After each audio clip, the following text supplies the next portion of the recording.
We welcome you to Bob Stein Stadium on a beautiful Tuesday evening here in Dahlonega, Georgia, for a midweek matchup featuring one of the hottest teams in Division II baseball right now. It's the number 22 ranked team in the nation, North Georgia Nighthawks, back in action, taking on an out-of-conference foe, the Anderson Trojans from the South Atlantic Conference, tonight here in the Gold City.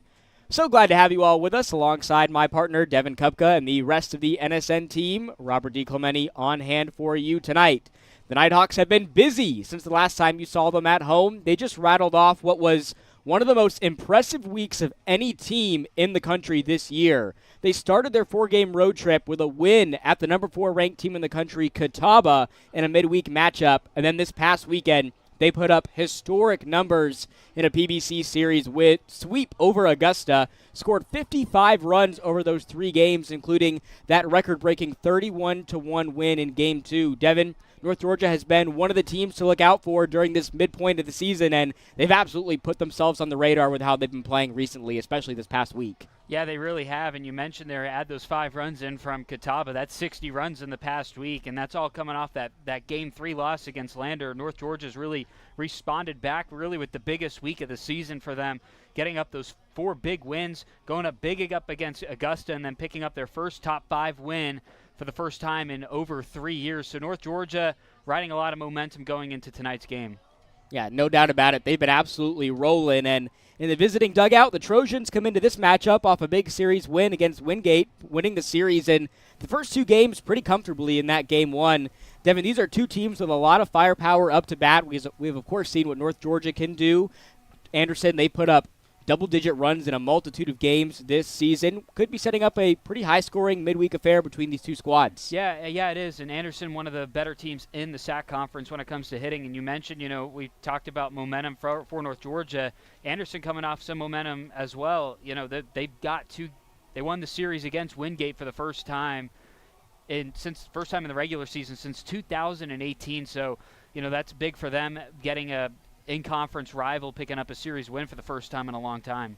It's going to be a great night for baseball here at the Steiner again. Glad to have you all with us today. Getting the start on the mound for the Nighthawks, the redshirt sophomore out of Sharpsburg, Georgia, Avery Brown. We've seen him in a handful of midweek matchups already this season, specifically against Young Harris. He was a big contributor on the mound against Catawba, where we saw the Nighthawks throw out a handful of quote-unquote relief pitchers in that game, but he was a big contributor to their big win just a couple days ago. Yeah, and that's a big rebound for him last week against Catawba.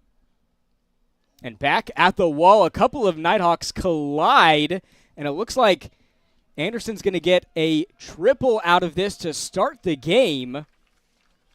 Off the first pitch that he saw from Avery Brown, it looked like Opata and Arispero collided right there in right center field. And just like that, Anderson's got a runner in scoring position very early in this game. Yeah, that's something you didn't want to see happen there. Kind of just confusing there at first because you saw Opata and Arispero out there deep in left field, or in center left field, going back to the warning track, both of them colliding, and then Anderson able to get a leadoff triple from Braden Harrison. You got to think a lot of them don't come like that, but that's the 20th triple of the season for Anderson, the second most in the entire country. Yeah, and Harrison's the best batter that Anderson's got, and that extends because we'll get more into him when it comes to his statistics throughout the game. But he's been really solid for the past month for Anderson. Has had a hit in the last 25 or so days. Going back, the last time he was hitless was on March 5th. So he's riding off a lot of momentum right now, and he's adding to that number today with picking off a leadoff triple there. Brings up the second baseman, Kyle Kakamies, up in the count, 3-0 against Brown.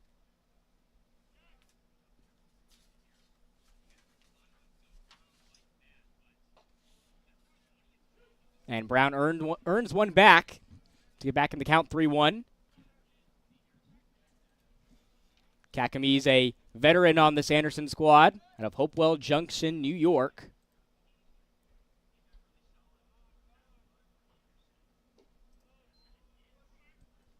as he will draw a walk and put runners on the corners here early on in this game for Anderson. Yeah, it looks like North Georgia off to a little bit of a shaky start here. You know, runners on the corners. You go back to the game just 2 weeks ago against Young Harris, another out-of-conference opponent. You know, Avery Brown started in that game, and it was off to a shaky start, 6 runs in the first 2 innings for the Mountain Lions. It's going to bring the third baseman Brooks Morrow up, junior out of Clemson, South Carolina. Had a great series this past weekend against Wingate. Had a hit in every single game. That a big series win for Anderson. The first time that they took a series victory over the Bulldogs since 2018.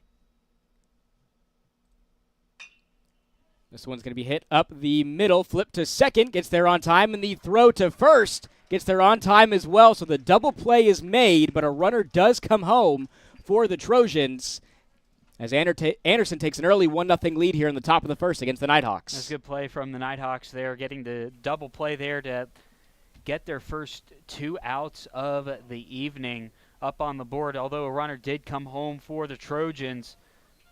But I got those first 2 outs that were much needed for the Nighthawks. The designated hitter, Ben Bullard, up to bat, sophomore out of Mount Pleasant, South Carolina.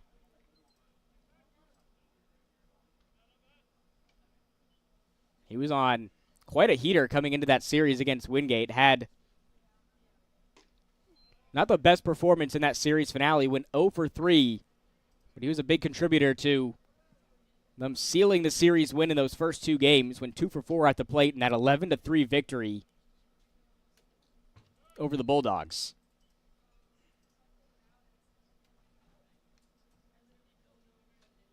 It's now a 2-1 count. And early on, we can already see some action going on in North Georgia's bullpen. This is going to be fouled, even up the count at 2-2. Yeah, North Georgia, you know, they're coming off a big week, not trying to drop a midweek game here. Really kind of in a position, in the first time in a while that they've been in, starting to climb the national rankings. Try and get after it every game they possibly can. But as you mentioned, you know, they got some pitchers warming up in the bullpen. They just want to avoid a shaky start, and last time Avery Brown got a start was against Young Harris, and they probably want to avoid something similar to that. The payoff pitch from Brown. This one's going to be grounded up the middle into center field as the Trojans keep this top of the first alive to put a runner on first. Yeah, and this past week, a big one for North Georgia. This one, you know, arguably even bigger as they try to maintain this momentum that they've built up this past week. And you know, this just a single game that they'll have at the Steiner before 4 more games on the road. They've got a series against Georgia Southwestern coming up this weekend. Then another ranked matchup coming up against North Greenville on the road as well. Yeah, they've got a lot of big opponents coming up. That North Greenville is going to be a huge test for this Nighthawk team to really kind of feel out the waters and see how they stack up against some of the best teams in Division II. They picked up their first win against a ranked opponent last week against Catawba, so you know, they're 1-2 on the season overall, dropped 2 games to Young Harris earlier in the season, then picked up that last win against Catawba. That's going to bring Zach Stover up to bat, the center fielder. Sophomore out of Powdersville, South Carolina, takes a big crack at that one, but misses to go down in the count 0-2. And you want to talk about heaters, Zach Stover has absolutely been on one. A hit in 19 of his last 20 appearances.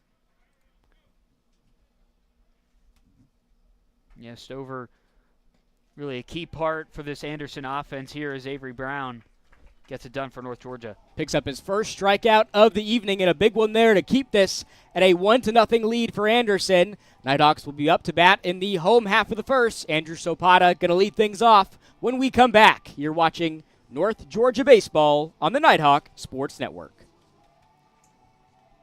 At the heart of America's gold rush stands a beacon of leadership, tradition, and excellence. A university that has always led the way, forging an environment for broad-based academics, world-class athletics, and tomorrow's military leaders.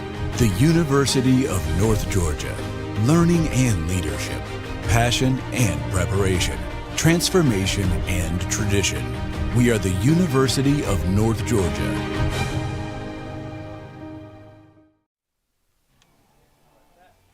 Back with you here on the Nighthawk Sports Network for a midweek matchup between North Georgia and Anderson here at Bob Stein Stadium on a beautiful Tuesday evening. And I'll tell you what, compared to what we had yesterday, I was fully convinced, with all the rain that we had, I was fully prepared to walk out the door with a swimsuit on and having to walk to class yesterday. Yeah, it rained a lot up here in the North Georgia mountains. We had a couple of things moved around, especially those two big softball games yesterday getting canceled. So a lot of things moving along with the weather. But, it cooled down yesterday, got a lot of the rain, and now the pollen's back, the sun's out, and it's going to be the hottest week of the year so far. 72 degrees right now, a beautiful day. We're supposed to get some more rain coming up here at the end of this week, but it is setting the stage for a great day for baseball here at Bob Stein Stadium. And it is the standout junior, Andrew Sopata, once again leading things off here for the Nighthawks.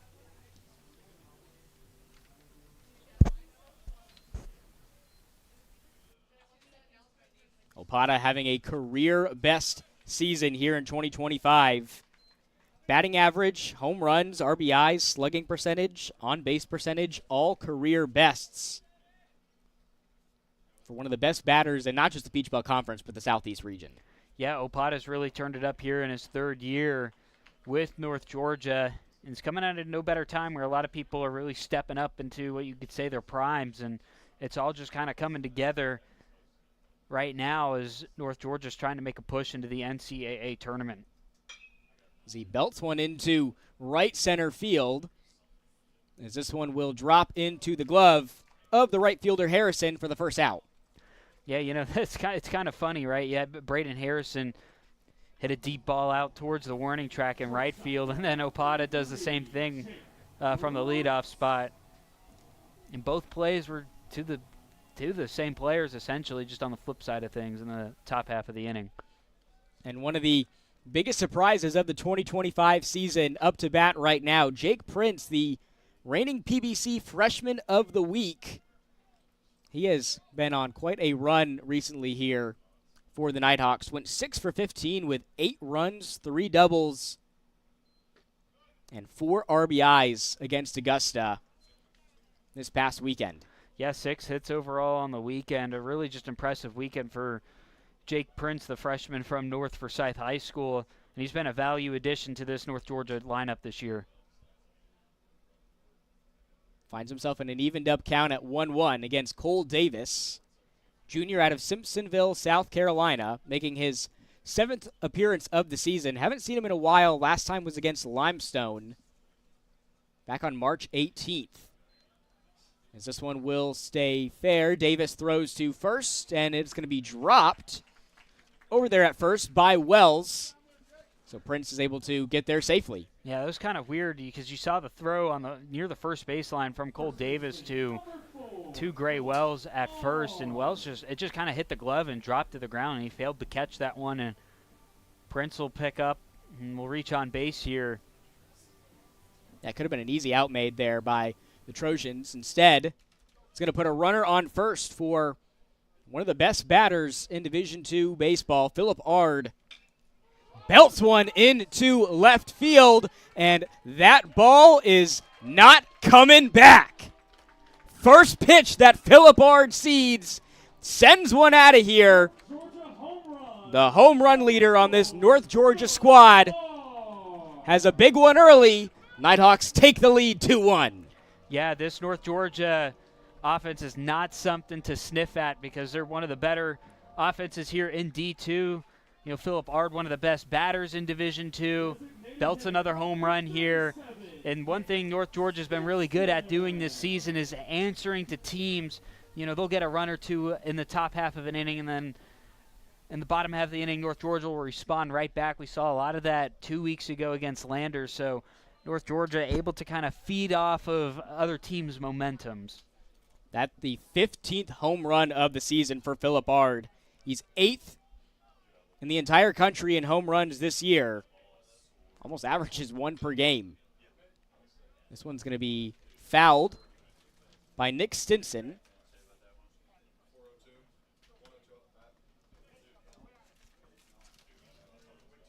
The team leader in batting average this year at .375. Another one of the bright young faces in the Peach Belt Conference. You know, Philip Bard hitting that 2-run home run. This one drops in center field, and the Nighthawks keep this one going. Stinson turns on the burners, gets to second, standing up. And the Nighthawks, a big response here in the bottom of the first inning. Yeah, and I mean, you want to talk about another player making another big impact is the redshirt freshman Nicholas Stinson. And you got a lot of young people on this team making huge impacts on it, and Stinson one of them. It's a young star here coming out of Kennesaw. Another great young player who has been racking up some awards this year as well. Kyle Robish, the NCBWA Southeast Region Player of the Week and the PBC Player of the Week not too long ago, back on March 24th and March 25th, earned those awards.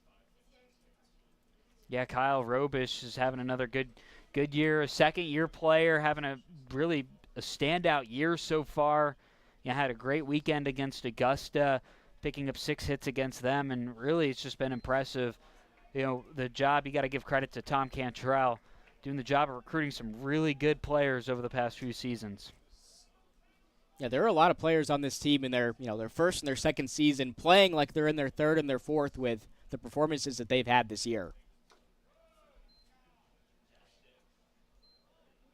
This one will be low to even up the count at 1-1 to Robish. For the sophomore out of Kennesaw, Georgia.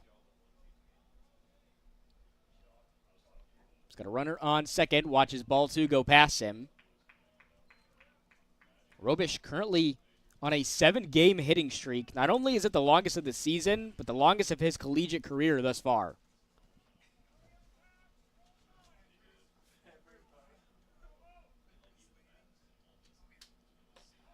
Takes the 3-1 and takes ball 4. Watches it go past him to get on first. Puts a pair of runners on for Riley Frost. Third baseman, number 23, Riley. Yeah, Riley Frost, if you go back last week to the game against Catawba, this past weekend against Augusta, had a really big weekend, especially in that Saturday game. I mean, you look at the box score from Saturday, open up that game with a grand slam. Yeah, he had a career day. 3 for 5 at the plate.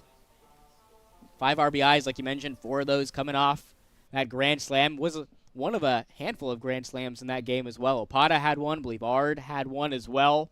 That was just an absolute demolishing of the Jaguars and a historic 31-1 win for North Georgia, which I'm sure we'll touch on more throughout this broadcast. But that was one of the most dominant performances that they've had in program history.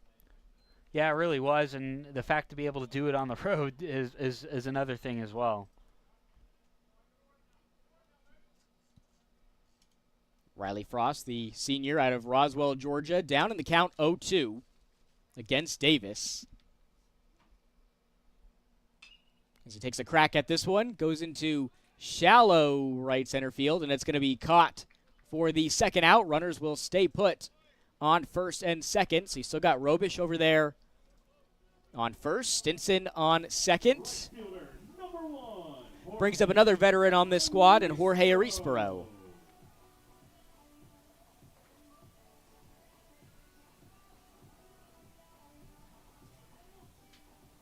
Another player who's on a 7-game hitting streak, his longest of the season for Jorge.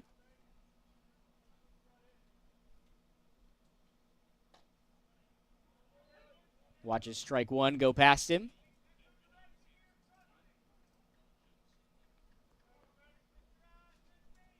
Arispero was a big catalyst in the win over Catawba, the number 4 team in the country, about a week ago for North Georgia. As he slams one into left field, this will drop. Stinson's going to come home, and the Nighthawks are going to extend this lead to 3-1. And the 2-out rally is on here for the Nighthawks. Yeah, bat's on fire right now for North Georgia, and that ball hit right over to the right of the third baseline. Really just went right through third base over there, and it was just kind of an awkward play, but North Georgia getting another run up on the board. It's going to bring Brady Skipper up to bat, the junior out of Broxton, Georgia. Another one of, a multitude of Nighthawks who had a phenomenal Saturday against Augusta, went 3 for 6 at the plate. Scored a trio of runs. A pair of RBIs in that game as well.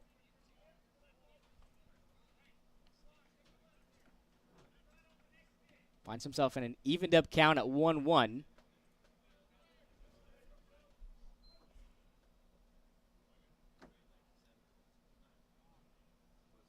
Takes a pitch, takes a swing at this one, but fouls it out of play to move the count to 1-2. Nighthawks have dealt with a couple injuries this year. Brady Skipper has been in and out of the lineup. Jace Bone, another player who has been unfortunately dealing with some injury stuff this year as well. But Brady Skipper has not missed a beat being back in this lineup. No, he hasn't, and much value addition to getting back into this lineup, because we've had seasons in the past where there's changes in the lineups and then it really changes the team, but this year the team's been really able to keep it together this year with some of the lineup changes that have had to come due to injury. This one will be just fouled up the left field line. Count will stay at 1-2. And time really does fly. It feels like it was just yesterday we were talking about this North Georgia lineup with a bunch of freshmen, a couple years ago when Opata and Jace Bowen and Brady Skipper all coming in, in the same class. And here we are. They're in the back half of their collegiate careers, now veterans on this North Georgia team. Yeah, and at this point, you're really starting to see them blossom. And this one will drop in left field. Another run will come home as Kyle Robish steps over home plate, and it's a 4-1 lead for the Nighthawks. Two-out rally continues. Brady Skipper the catalyst. And this bottom of the first rolls on. Yeah, 3 hits so far in the bottom of the first inning. Just a really big inning for North Georgia. So it looks like they're still feeding off of the 3-game series sweep against Augusta this past weekend. They already have 4 runs up here in the first. Great response here from North Georgia after that top of the first inning. Got off to a little bit of a shaky start with the pitching and the fielding as well. That drop ball over there after the collision in right center field. But a great response here up to bat. It'll be interesting to see what Anderson does in the top of the second, and more importantly, what North Georgia does when it comes to their pitching and fielding as well. Yeah, it'll be interesting to see what North Georgia brings to the table in the top of the second, because they've had to shift a couple of things. You had that first run in the top of the first, but then North Georgia answering right back to it. So kind of changes up the approach with the score being a little bit different. You're down a run at the top half of the frame, and now you're up presumably around 3 runs, which that's what they are right now. So it'll be interesting to see how they'll approach the top half of the second. And the man with the duties behind the plate, Bryson Stripling, up to bat, senior out of Lawrenceville, Georgia, in his second season with the Nighthawks. Finds himself up in a 3-1 count as he sends this one deep into foul territory. So a payoff pitch coming up here.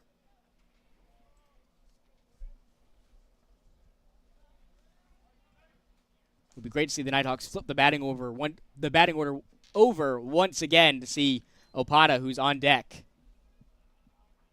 Potentially could see him back up to bat. The payoff pitch, this one soars into center field, back at the wall, and it is caught. A phenomenal grab out there in center field by Stover to keep this a 4-1 ball game, but the Nighthawk bats are still hot from last weekend, lead this one 4-1 heading into the top of the second. You're watching North Georgia Baseball on the Nighthawk Sports Network. No matter how you connect, ETC delivers fast, reliable internet and secure, powerful Wi-Fi choices for your home.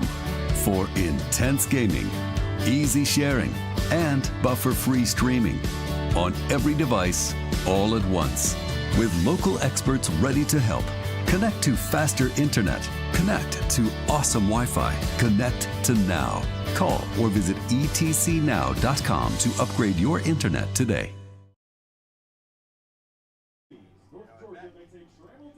Tonight's broadcast of the Nighthawk Sports Network is brought to you by Bryan Properties, the leader in commercial real estate along the Georgia 400 corridor and a proud sponsor of North Georgia Athletics. We talked about this just a few minutes ago. It'll be interesting to see who North Georgia throws out here in the top of the second inning.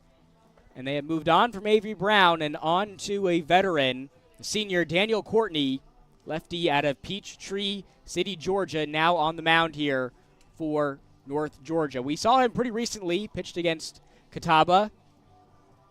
Again, that was a matchup where we saw a lot of, like we mentioned, quote-unquote relief pitchers in that game. Courtney was a pretty consistent starter last season, and so it's been a little bit of a luxury this season for Coach Cantrell to have him. Doesn't have to use him as much with the emergence of some pitchers on this team. Got Luke Earnhardt, Pierce Williams, and so Daniel Courtney, a welcome addition out of the bullpen here for the Nighthawks. Yeah, it is, and it might be a little surprising. North Georgia's up 4-1, making a pitching change going into the second inning, but you look at some of the previous starts that Avery Brown has made. I mean, we mentioned that Young Harris game a few weeks ago. Shaky starts 6 runs in the first 2 innings, and Cantrell's not afraid to go into the bullpen. If you've been watching North Georgia baseball for a while, not afraid to change out his pitchers, and he does it right here in the top of the second inning, even with a 3-run lead. Well, especially in these midweek out-of-conference matchups as well. Get a lot of pitchers some run as this one is going to get past Skipper and into right center field. Put an early runner on first here for Anderson. Yeah, Dom Bello really hit that ball hard, and it came fast off the bat, and it might have been just a little too quick for Brady Skipper to pick up as it went right past him. So Anderson starting back-to-back innings. Now this one not being a triple, this one just being just a single hit here, but still runner on with the first batter that North Georgia faces in the top half of the frame. That's going to bring up Gray Wells, first baseman for Anderson. Junior out of Chapin, South Carolina, and Chapin High School.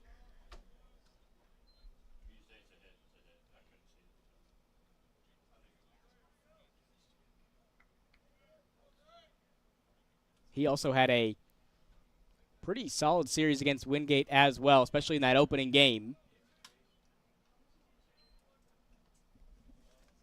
Finds himself in an evened up 1-1 count.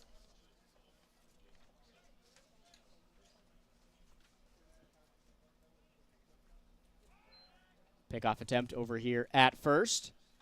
Trojans making the short midweek trip to Dahlonega, about 96 miles east of the Gold City. About an hour and 50-minute drive from Anderson, South Carolina. The Electric City.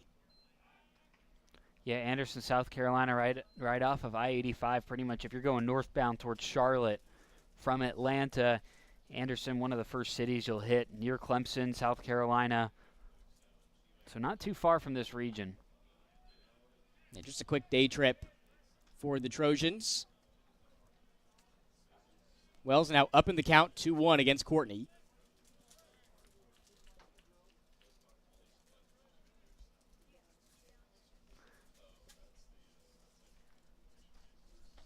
And the pitch outside for ball 3. These midweek matchups can be a little interesting because you'll typically have your Friday, Saturday, Sunday starters, and then you have to figure out who's going to be starting in these midweek matchups. But don't be surprised with Tom Cantrell. We mentioned it, not afraid to make a move in the bullpen. And I wouldn't be surprised if you see it might be a bullpen type of day for North Georgia, already making a pitching change in the second inning.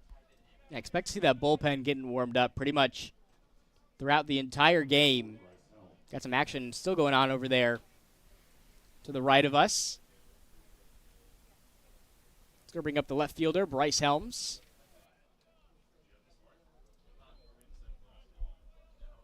With a pair of runners on. This one will be fouled. Junior out of Kershaw, South Carolina. Making just his 7th appearance of the season.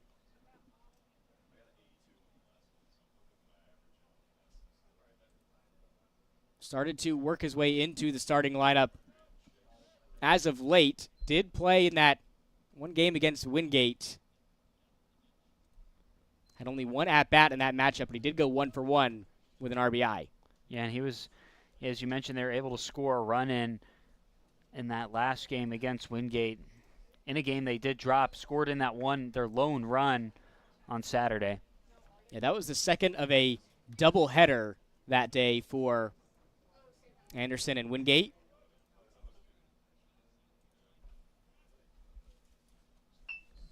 This one will be fair, and the throw to first gets there on time for the out. And North Georgia picking up their first out here in the top of the second inning. Runners will advance here for Anderson. Seen a lot of players get on base in this game so far. 3 hits for the Trojans. And 3 hits as well for North Georgia here early, and we're just in the second inning. The shortstop, Carson Molina-Rowley, rounding out the batting order here for the Trojans. Watches ball 1 go past him. Sophomore out of Summerville, South Carolina. Batting .295 on the season. Had somewhat of a cool weekend against Wingate this past week and only 2 hits. And the tag at home plate will be made. A heads-up play there by Riley Frost. That one almost went over his head, and he makes the right play. His eyes never left home plate and keeps Anderson off the board for the time being. Yeah, that was a big out to make there for the second out and prevent a run being scored, because you think about it, so far the feel of this game is it's going a back-and-forth game. We've seen multiple batters reach on base from both ends, from North Georgia and Anderson, and it could come down to a pitching duel here, but North Georgia trying to prevent as much runs as possible. I mean, we saw the DP made in the top of the first, allowed Anderson to get their first run up on the board. So changing up the strategy a little bit, especially after the feel of the first inning. Order flips back over to Braden Harrison, who, if you missed the beginning of this game, first pitch that he saw sent one out into right center field. You got a triple out of it to start this game out after a couple of Nighthawks collided out there in the outfield. Takes a big swing at that one, just clipped it, it sounded like. It's going to be a 1-2 count regardless. Yeah, the Nighthawks looking for second consecutive inning to end in a strikeout here. The 1-2 fouled into the dugout.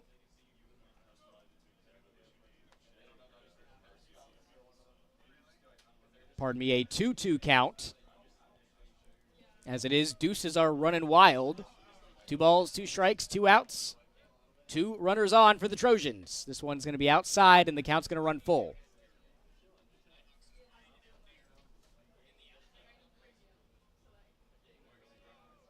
Payoff pitch coming up here for Daniel Courtney.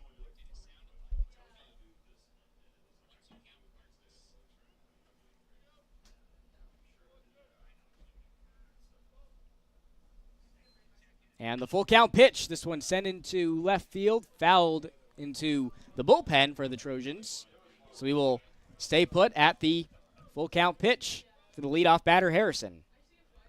Yeah, whoever's over there near the bullpen is the one that made the play there.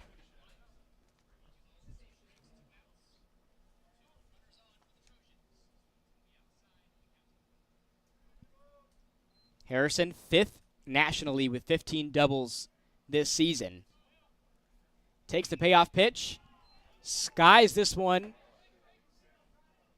into fair territory, and it will be caught by Philip Ard, the first baseman, for out number 3. So the Nighthawks, after a couple of really great defensive plays, keep Anderson off the board as we are headed to the home half of the second. You're watching North Georgia Baseball on the Nighthawk Sports Network.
back with you here in Dahlonega, where it's a 4-1 lead for North Georgia heading into the bottom of the second inning. And much like the Nighthawks, the starting pitcher for Anderson, his day is done. As a new man is on the mound for Anderson, number 21, Caleb Costa, the junior out of Mount Pleasant, South Carolina. Puts a veteran on the mound here for Anderson. He's already made a handful of appearances this season, already into double digits. Last saw him in an in-conference matchup against Carson Newman. Didn't get a ton of run in that game, just 2/3 of an inning. Allowed 2 hits and 3 runs. Walked a batter, didn't record a strikeout in that game. But Anderson's looking to switch up some stuff here after a big response in the bottom of the first inning from the Nighthawks. Yeah, I wouldn't be surprised. We talked about it in the top of the second here. It might be a bullpen day, not for just North Georgia, but for Anderson as well. And that's just kind of the feel you're getting for this game so far, is that both teams are able to reach base they've been able to reach base multiple times so far in this game. We've seen it by Anderson twice so far, and we've seen it from North Georgia in the bottom of the first. And Anderson knows the assignment. North Georgia, being one of the best batting teams in the country right now, they're not an easy team to play against, especially defensively. Leadoff batter, Andrew Sopata, back up to bat for the second time tonight. We talked about his career year that he's been having on his first at-bat. Leads the team in a multitude of statistical categories this season in hits per game, runs per game, stolen bases. He has absolutely made a name for himself here in his third season with the Nighthawks. Yeah, really, he's coming into really we've said it earlier, in his prime, and he's been just getting better and better each year, and he's really just making his impact known. Takes ball 3 outside.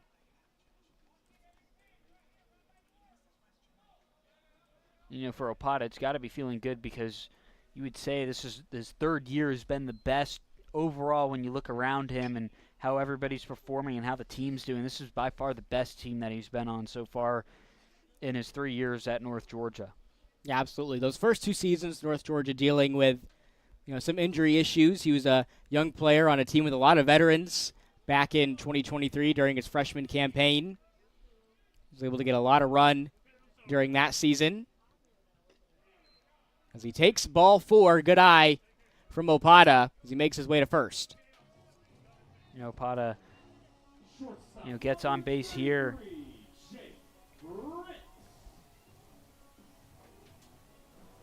And just like last inning,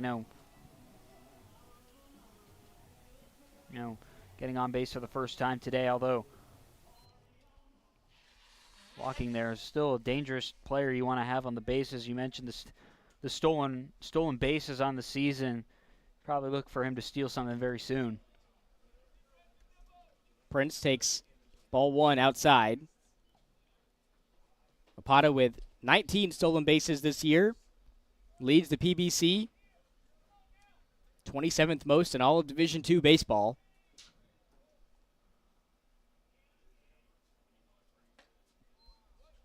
Prince takes strike 1. Yeah, definitely in a situation like this where you got no outs up on the board. You got a 3-run lead. Definitely expect Opata to probably make a break for it at some point here. Yeah, and North Georgia's starting fresh this inning. I mean, you have 4 of the most lethal hitters on this team, all going to be up to bat in this inning. You're going to have Jake Prince, Phillip Arden, most likely Nicholas Stinson, all up to bat in this inning. Prince now in a 1-1 count.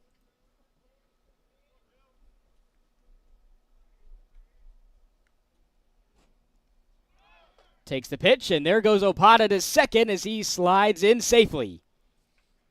Yeah, and that's one of the things, Opata is known for on the year, him picking up another stolen base on the year, that being his 20th of the season.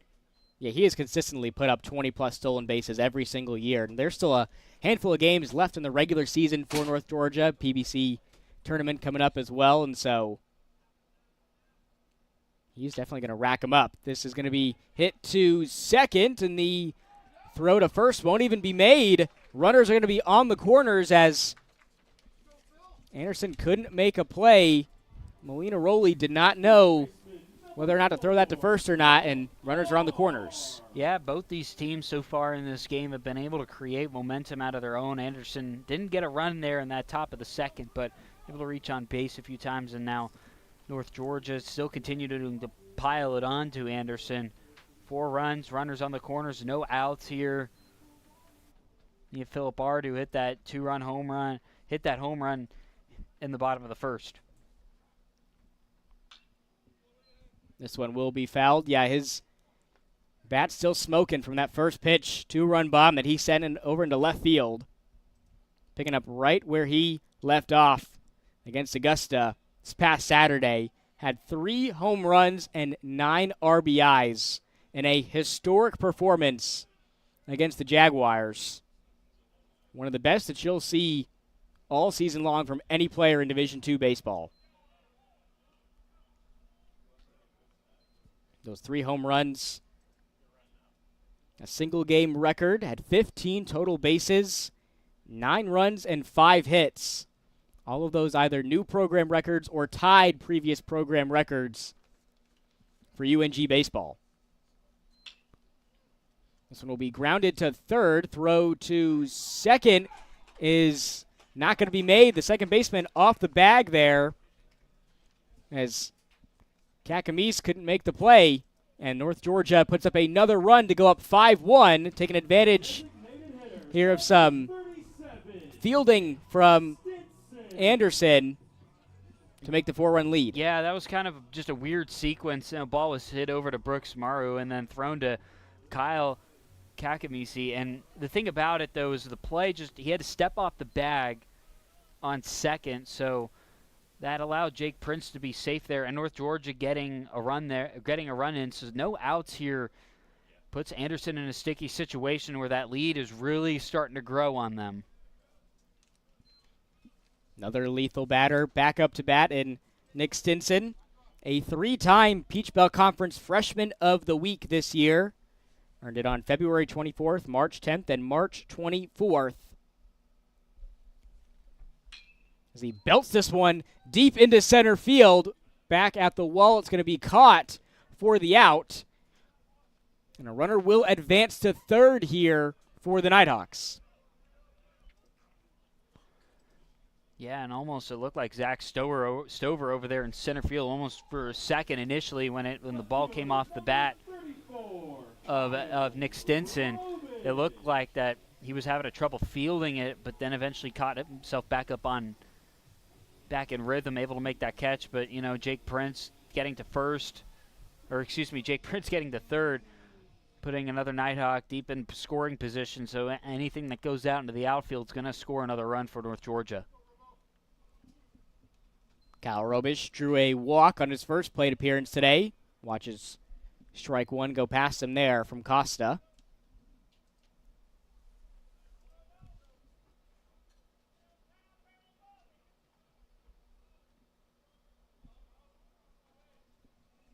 And 5 of the 9 Nighthawks in this starting lineup have reached base at some point today. This is going to be grounded to third. Throw to second. Gets there on time.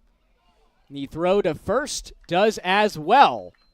And that is how this inning will end, but not before the Nighthawks take a 4-run lead up 5-1 over the Trojans into the top of the third in this midweek matchup between North Georgia and Anderson. You're watching North Georgia baseball on the Nighthawk Sports Network.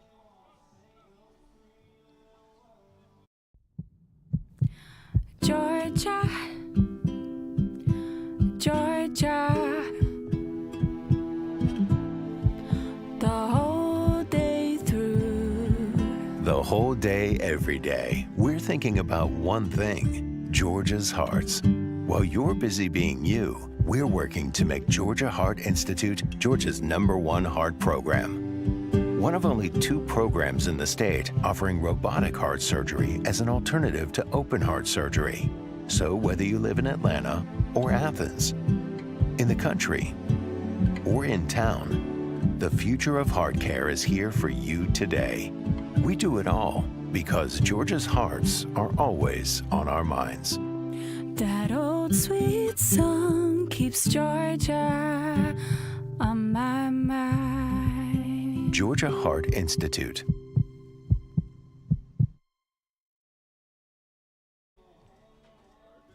Dahlonega Resort and Vineyard is a quick drive from Atlanta, but a world apart from the noise and sprawl. Escape to the North Georgia mountains for your next weekend adventure, or book your next corporate outing at Dahlonega Resort and Vineyard today. Great day to book one of those, huh? Yeah, it is. It's an absolutely beautiful day. We had bad weather in the area yesterday, and now just an absolutely beautiful day. You know, mid to upper 70s here in Dahlonega. That spring weather, it's the perfect time to book that corporate outing. This one will be outside for ball one. As the second baseman, Kakamise, is going to lead things off here for the Trojans, as this one will clip him on the helmet. First hit batter in this one, as sends a runner to first. Yeah, and that's the third time Anderson has been able to get a runner on first. And it looks like that's going to be the last pitch of the evening from Daniel Courtney. Like you mentioned, Devin, Coach Cantrell not afraid to go to the bullpen in these midweek matchups as he brings out his third pitcher of the game here in the top of the third. We'll have that pitching substitution when we come back. You're watching North Georgia Baseball on the Nighthawk Sports Network.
Nighthawks make their second Trammell Tire Pros call to the bullpen tonight.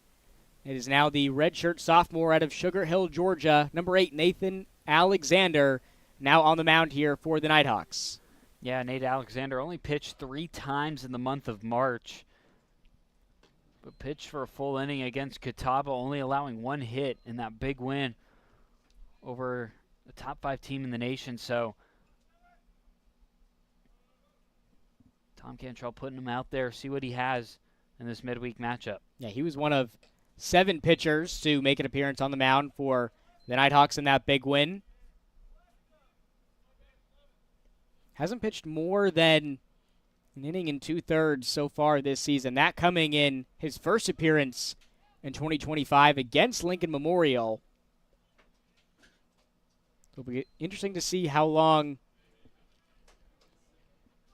Alexander is able to go here for North Georgia.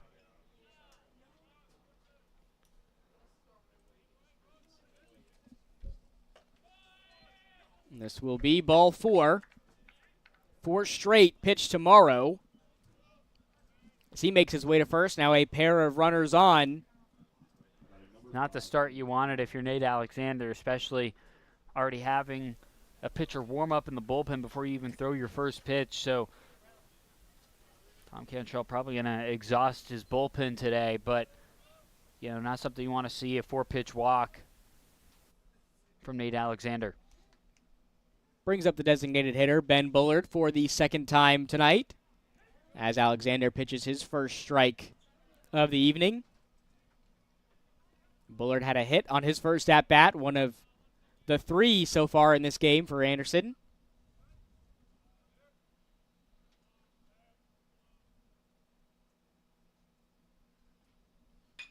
As this one is belted out into center field, Opada goes back, makes the grab for the first out, but a runner will advance to third, as Kakamis is now in scoring position. Morrow stays put over there at first.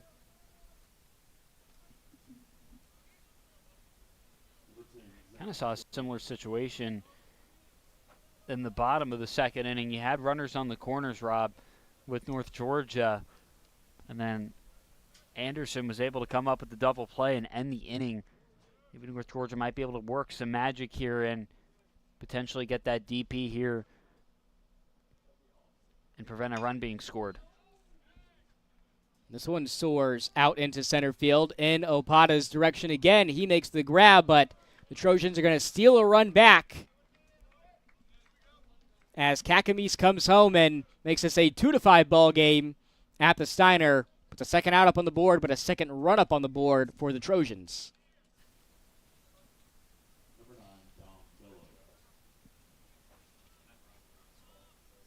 The catcher, Dom Bello, back up for the second time tonight.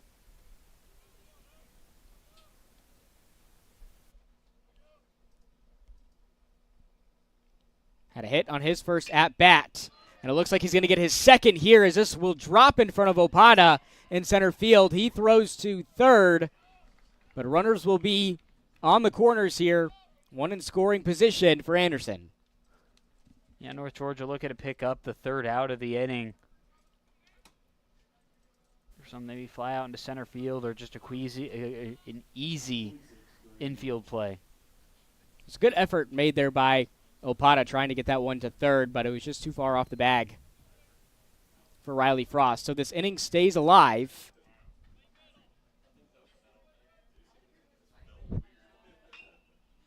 As this one will be fouled.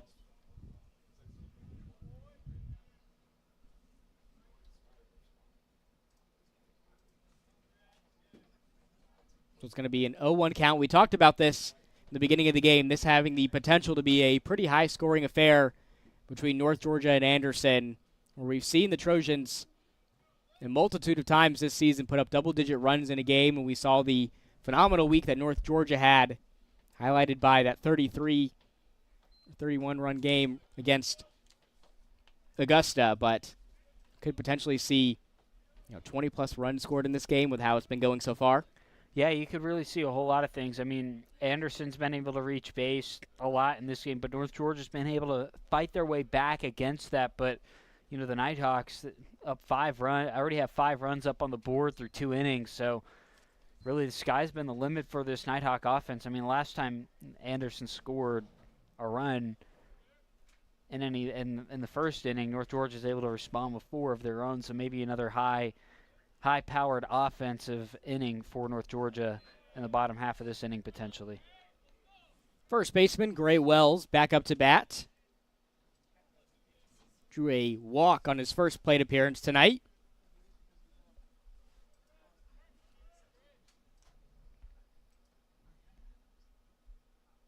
Takes the 2-1 from Alexander and takes ball 3, and the out will be made at second. A phenomenal play made by the Nighthawks to pick up the third out in this inning. Trojans steal a run back, but the Nighthawks lead this one 5-2 as we head to the home half of the third. We'll step aside for another short commercial break. You're watching North Georgia Baseball on the Nighthawk Sports Network.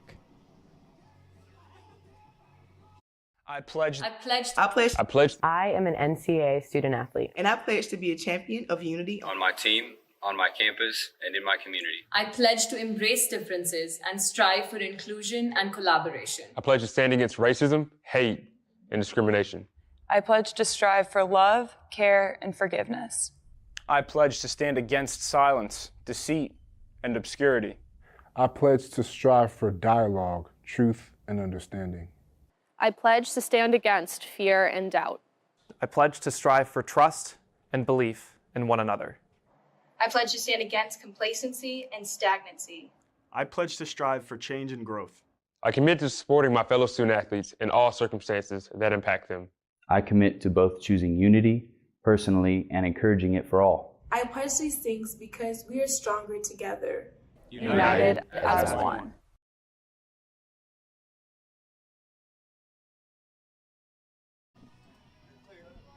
Back with you here on the Nighthawk Sports Network. North Georgia leads this one 5-2 over Anderson heading into the home half of the third. This one of a handful of midweek matchups around the Peach Belt Conference. Got Embry-Riddle tied with Flagler at 0-0. Lander taking on Francis Marion. They trailed that one 5-0 against FMU. And in one of the biggest games this evening, a 12-11 game in the top of the seventh inning between USC Beaufort and Edward Waters. That game says the first pitch was at 2. This one skies into center field from Frost. It will be caught for the first out. Yeah, so nearly almost a 4-hour game, if that was the actual time that first pitch was. It's almost been 4 hours, only in the top of the seventh inning. It's kind of crazy, especially with the introduction of the pitch clock in Division II and all that. You're speeding up the game a little bit, but maybe there was a delay or something, but a long day down there in Beaufort, South Carolina. Jorge Arisboro up to bat with one out up on the board here for the Nighthawks. Arisboro with the highest on-base percentage on this North Georgia squad at .479, 7th in the entire PBC. So you watch his strike one go past him there. Costa still on the mound here for Anderson.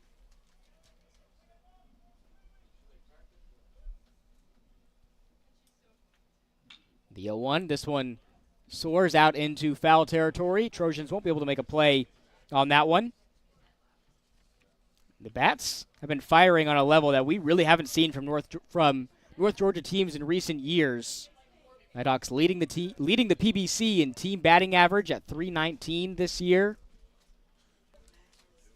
Also lead the conference in doubles per game, home runs per game, average about 1. We've already seen that from Phillip Bard early on in this one. The on-base percentage is the highest in the PBC. Arisboro, a big contributor to that.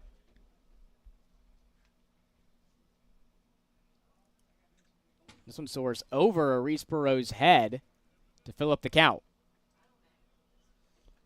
Yeah, Arisboro battling here at the plate, keeping himself alive. With the 5 runs that North Georgia's put up today, now on up to .319 in total this season, the 9th most in Division II baseball. This one will be fouled, so the count will stay full for Arisboro.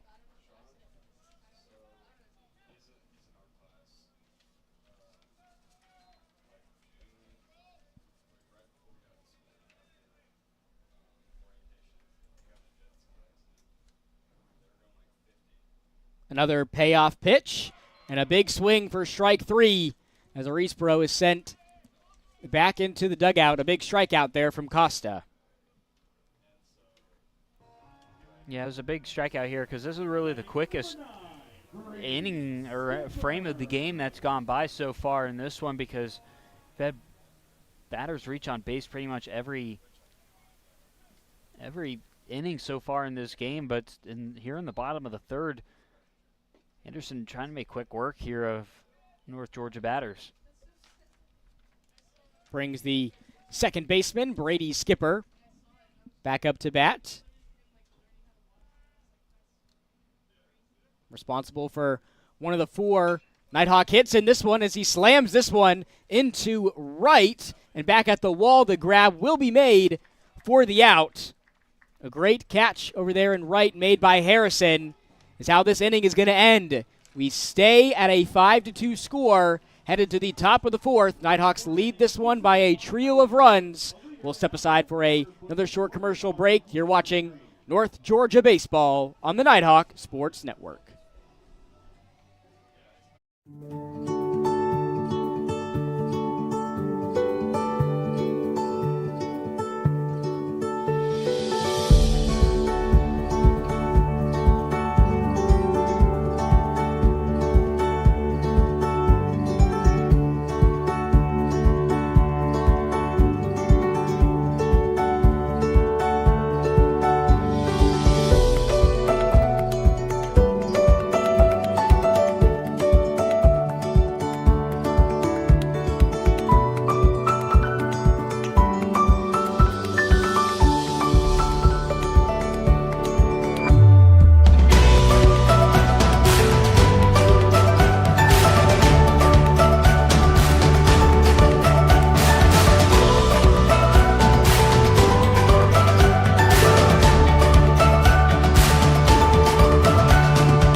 Nighthawks have moved on to pitcher number 4 here in this ball game as they bring out the rookie out of Woodstock, Georgia, and River Ridge High School, about an hour south of here. Number 25, Chandler Teal, now on the mound for the Nighthawks.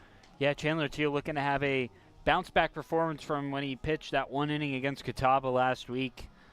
Gave up 2 earned runs, walked a batter, and that one 2 hits in that contest as well. So looking to have a rebound here against Anderson. And, this is going to be a rebound day for some of these pitchers because Tom Cantrell going through the bullpen, thus being a bullpen day, midweek game. So these pitchers from North Georgia, all of them are on short leashes, probably no more than an inning or so, or no more than 2 innings. So a lot of them trying to either bounce back or continue their performances this season.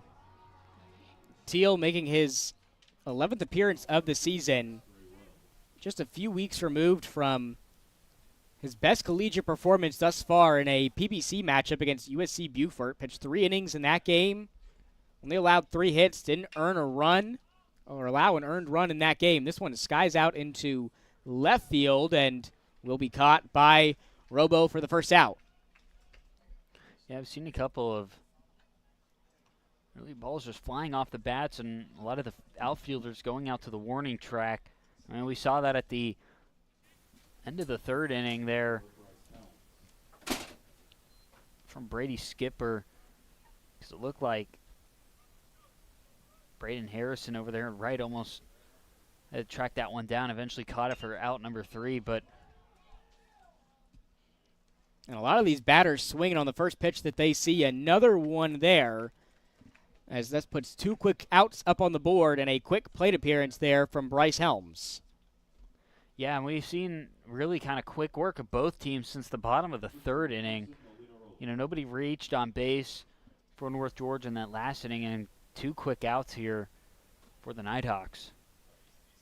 It'll be interesting to see, how the ball carries as the sun starts to set here in Dahlonega, but you could see on the outfield, none of the flags out there in center field moving an inch out there. It is staying put, and so you got to think, maybe a little bit different conditions out here. The ball's going to not carry as much.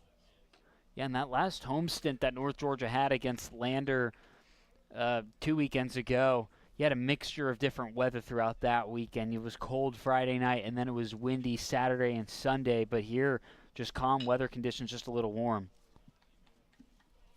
This one is going to be fouled out of play by the shortstop, Molina Rowley. And the only thing, not really technically weather-related, but it might be the sun. The time of this game is being played at 5 o'clock. Was the game probably not going to be over till 8 or 8:30. That's right around sunset time. This one takes a hop, skip, and a jump in front of second, and a quick 3 up, 3 down here for the Nighthawks as the easy out is made at first. We'll see how they respond in the home half of the fourth when we come back. You're watching North Georgia Baseball on the Nighthawk Sports Network.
Back with you here on the Nighthawk Sports Network. Heading into the home half of the fourth. Nighthawks still lead this one 5-2. After a lot of action in the opening innings here in this game, North Georgia has kept Anderson quiet, and they have a chance to extend this 3-run lead here with Bryson Stripling leading things off here for the Nighthawks. Yeah, it's going to be an interesting inning for North Georgia, trying to reestablish something when it was really a quick outing for them in the bottom of the third inning. You know, maybe try to reestablish something here with that 3-run lead they have over Anderson right now. Stripling takes strike one. Flew out on his first plate appearance tonight.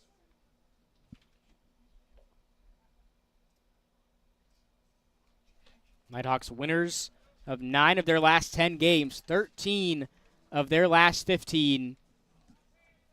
They have caught their stride at just the right time, and we've seen in years past where we get to these, sort of midway points or the, second half of the season, we see some, slip-ups in the win-loss column for North Georgia, but they've really driven the ship in a different direction this year.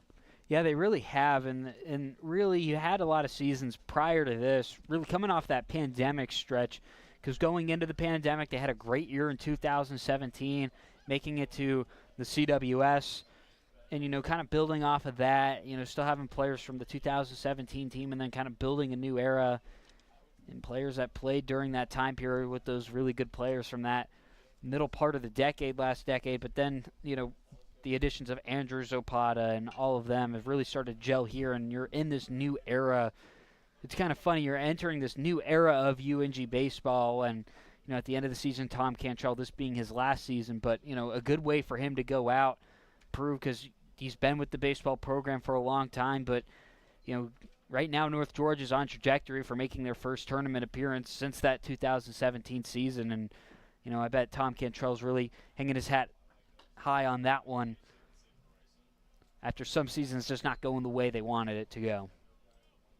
Stripling now in a full count against Costa.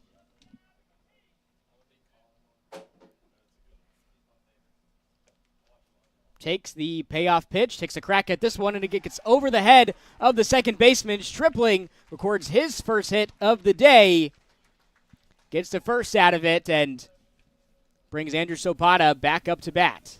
Yeah, went right over Kyle Kakamusi's glove right there. Kind of angled it, kind of funny. Just went over. Perfect at-bat there by Bryson Stripling. Now Opata working with a runner on base here. And, Robert, we know that's a dangerous combination to have Opata up to bat and have a runner on for North Georgia.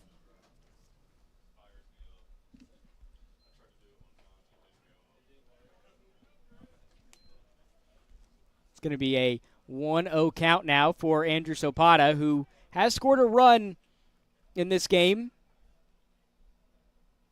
That is now tied a career high for him in a single season.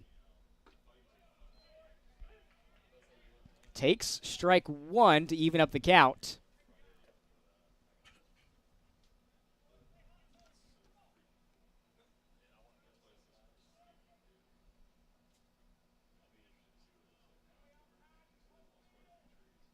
Opata, the PBC Baseball Player of the Week back on February 17th, takes a crack at this one, and it lands in center field. Opata records the Nighthawks' 6th hit tonight. He puts runners on first and second now for Jake Prince. Yeah, now you're getting to that lethal part of the lineup for North Georgia. 2 runners on here, no outs with Jake Prince up to bat. Something you didn't want to see if you're Anderson. Anderson coming off a little bit of starting some defensive momentum we saw there, and from the last inning, and now not just carrying over in North Georgia, making quick work at Anderson in the top half of the frame, and now North Georgia went quiet last inning, but looking to pick up the momentum again. The reigning PBC Freshman of the Week, Jake Prince, up to bat. And the top of the batting order here for the Nighthawks has been on fire tonight. Opata, Prince, Ard, and Stinson all with a hit. This one will drop in front of the mound, throw to first, gets there on time for the first of the inning. But runners will advance into scoring position here for the Nighthawks with Stripling on third and Opata now on second. Dangerous batter to have up to bat with Philip Ard. You know about his RBI totals on the season. 2 runners in scoring position, only 1 out here. This could be something dangerous for the Nighthawks.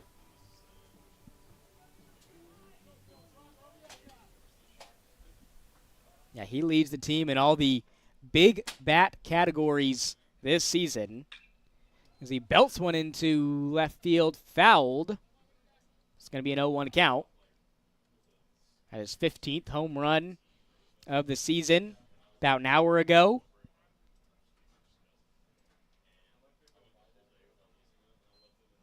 One of the nation's leaders in RBIs this year, now with 64 on the season, second in Division II. Yeah, with that 2-run home run earlier, puts him within 2 of the Division II leader in RBIs on the season.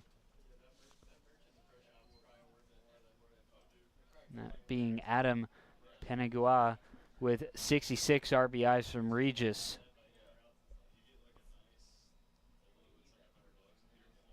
The 1-1 to Ard. This one is going to be inside for strike 2. What a luxury it is to have Ard batting in that number 3 hole for the Nighthawks. You know, you'd think in 95 out of 100 teams, if you just picked 100 random teams in Division II baseball, Ard has a chance to lead off the lineup. Yeah, he does. He really does. And, he's a great batter. But on this lineup, Opata, then Prince ahead of him. But really, a really good batter with North Georgia. And that's just what happens when you have multiple different people. You just have to shift things on that lineup.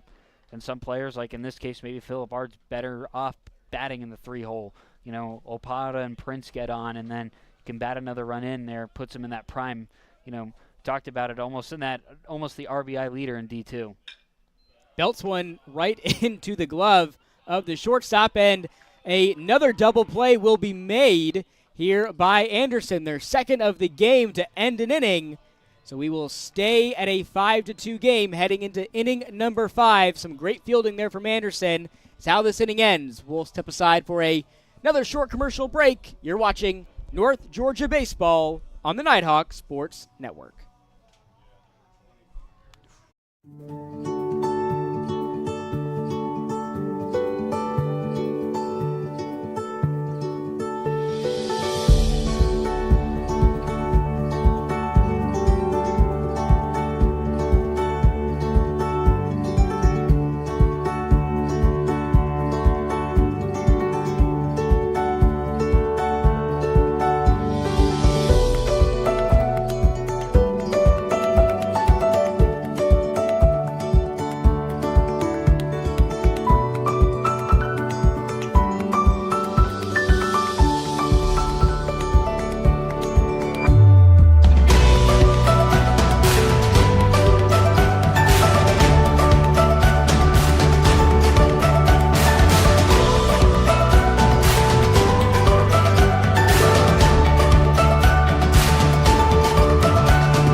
Coach Cantrell picks up the phone to make another call to the bullpen to bring out number 20, Connor Harris, now on the mound for the Nighthawks.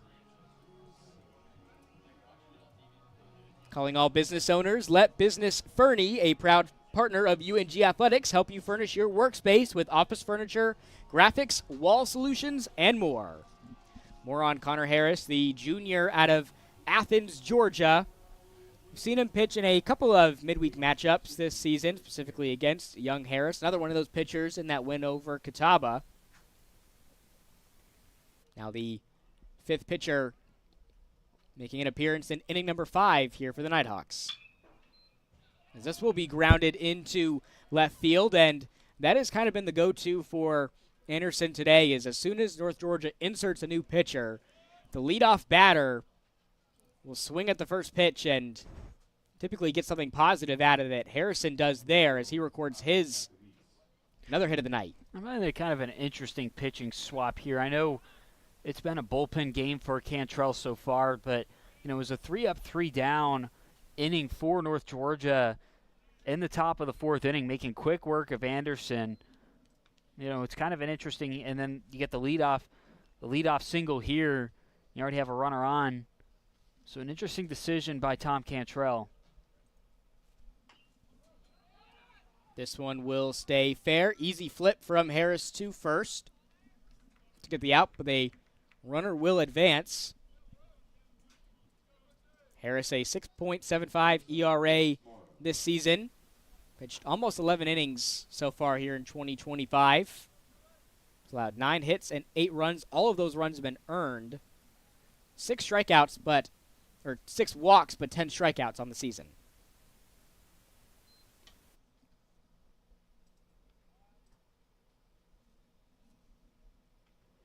And this one will clip Morrow as he makes his way to first. Now a pair of runners are going to be on here for the Trojans. Yeah, that pitch from Connor Harris to Brooks Morrow just hit him right there, and now 2 runners on. And Connor Harris now needing to work out of a jam in his first appearance of his first inning of the day. Designated hitter Ben Bullard back up to bat as he grounds this one to short. Throw to second, gets there on time. The throw to first will not, as Ard was jumping off the bag, and so runner will advance to third, now putting runners on the corners here for Anderson, but it does put the second out up on the board. Yeah, that was a high throw there from second base to Philip Ard over at first. Ard just not able to, he's able to catch it in the air, but just not able to get back down on the bag on time. Big matchup here for Harris with Zach Stover. He grounds this one to short, and an easy out will be made at second. And another quick work the Nighthawks make of the Trojans in the top half of the inning. We're headed to the home half of the 5th, still 5-2 as we head to the bottom of the 5th inning. You're watching North Georgia Baseball on the Nighthawk Sports Network.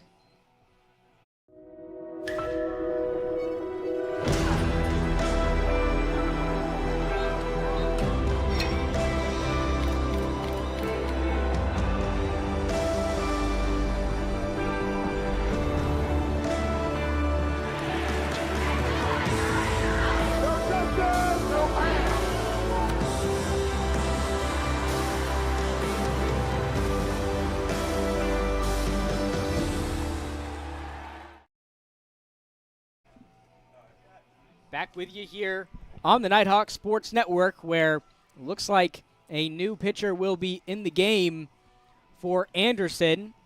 The righty Jacob Crabb, number 19, junior out of North Charleston, South Carolina, making his 8th appearance here in his 2025 campaign. Yeah, in his last 2 appearances, his last 3 appearances, he's given up at least 1 earned run in his last 3 appearances, all coming within the last month. But had a good start to the season in his first 4 appearances, only 3 earned runs, and that coming in just in 1 game against Limestone back in early February. But when you look at his latest stat line against Wingate, didn't pitch for a full inning. Gave up 1 earned run, struck out 1 batter. So looking to have a little bit more of a bounce back performance, especially off what he had earlier in the season. And for his first matchup tonight, it's going to have to come against Nick Stinson, the designated hitter for the Nighthawks.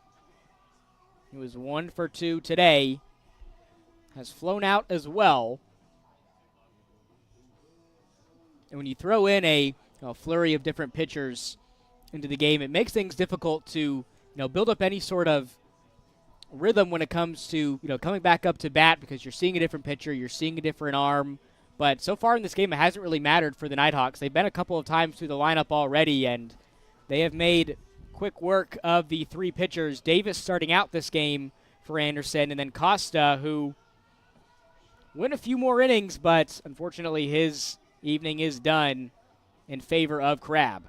Yeah, and really, when you look at the pitching matchups that we've seen so far in this game, you just look at some things. There's been 3 walks by Anderson, 2 for North Georgia. Only 1 strikeout between both of these teams. 1 strikeout for the Trojans, 1 strikeout for the Nighthawks. So we've seen you've seen a lot more of it from North Georgia, who's switched to pitcher pretty much almost every inning except for 1 so far in this game. Anderson going with their 3rd pitcher here, but it's been interchangeable for both teams so far. And with Nick Stinson's hit tonight, he now has a hit in 11 of his last 13 games. Half of those have been 2+ hit performances from the 3-time PBC Freshman of the Week. Yeah, Stinson, a really good batter for North Georgia, and doing it in his freshman years. A really, really good pickup by Tom Cantrell. Yeah, he's been one of the most consistent batters, not just of freshmen in the PBC, but just in general in the conference this season. He had a 15-game hitting streak earlier this year. As this one will drop between second and third. Throw to first is not made on time. Stinson puts on the wheels to get to first and puts an early runner on here in the bottom of the 5th for the Nighthawks. Yeah, that was like a perfectly placed at-bat there from Nick Stinson, especially where the ball landed in the infield. The shortstop had to come up for it, throw it to first, kind of in an awkward position over to Gray Wells. Gray Wells having to step off the bag to try and catch that ball from it going out, and then maybe potentially Stinson getting over there to second. But, Stinson, we talked about it, he's a stud freshman, and he's an impact player on this Nighthawk lineup. Brings the left fielder, Kyle Robish, back up to bat. Robish has drawn a walk and grounded out on his 2 plate appearances so far tonight. Finds himself up in the count 1-0 against Crab.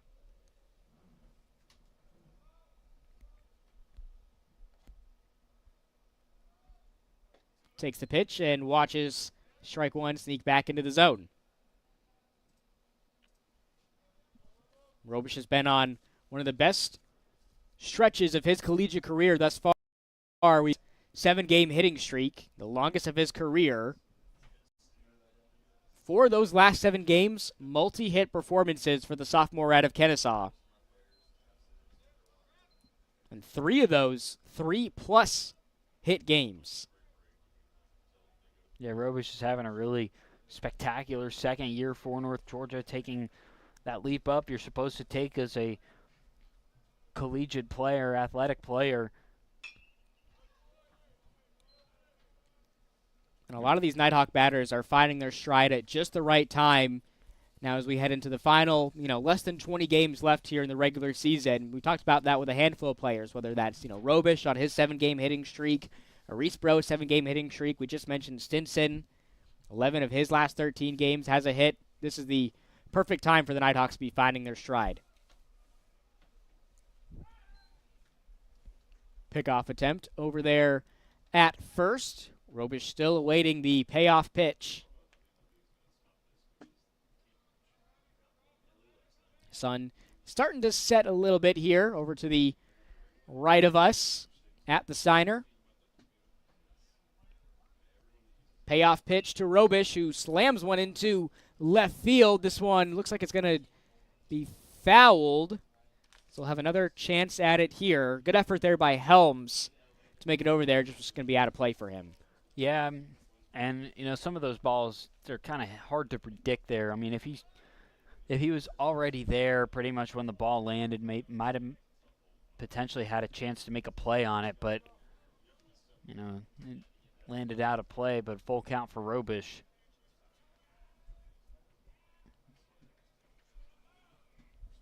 And another payoff pitch and another foul ball from Robish.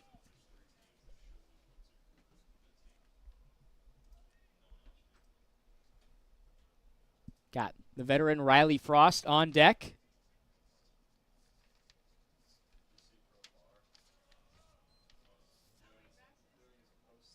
This is just a one-game homestand for the Nighthawks in this midweek matchup against Anderson. Another payoff pitch and another foul ball.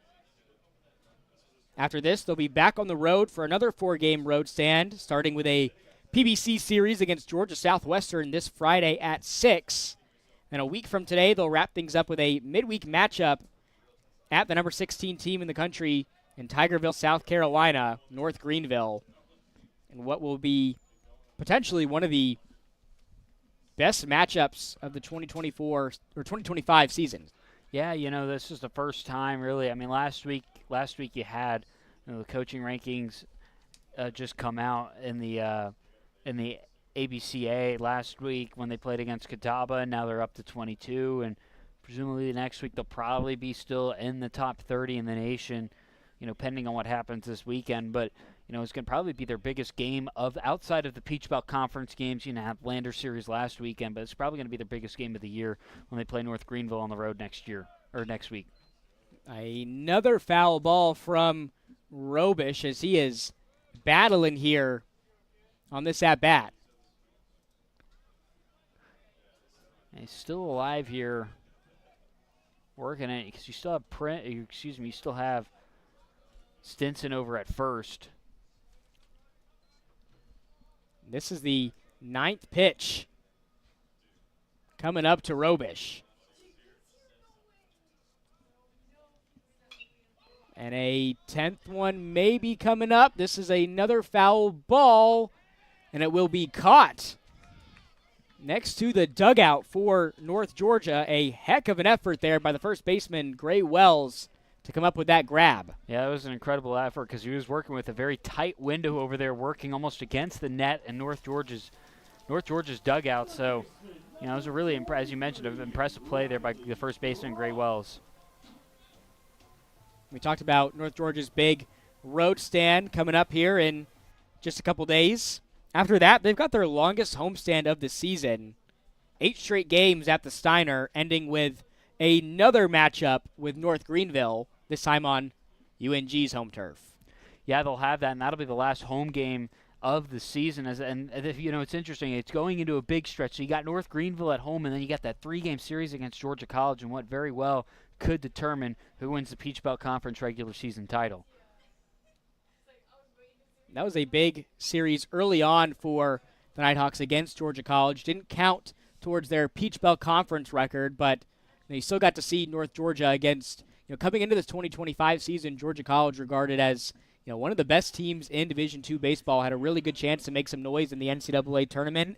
They came away with the series sweep here at home against the Bobcats, so you're right, that's going to set up a really exciting series to end this regular season. Now, they got the series sweep, didn't count towards Peach Belt Conference play, but, gets you a little bit of a feel here because it's not too often in this situation against what would normally be an in-conference opponent. You get to play them 6 times in the regular season, series at home, series on the road. Kind of got a feel of what this Georgia College team could be for the season, and North Georgia showing their talent there early by sweeping them. Another pickoff attempt over there at first. Frost looking to get on base for the first time tonight. He's flown out on his 2 plate appearances thus far.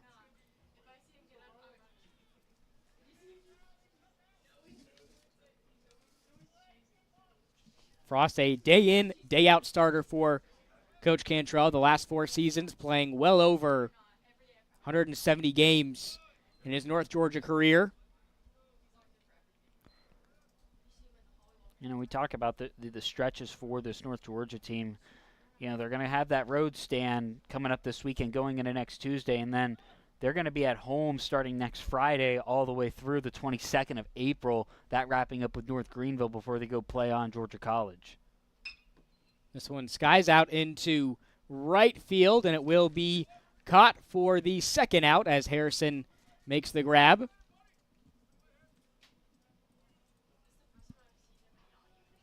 So that's going to bring a senior out of Lawrenceville, Georgia, back up to bat, Jorge Arispero.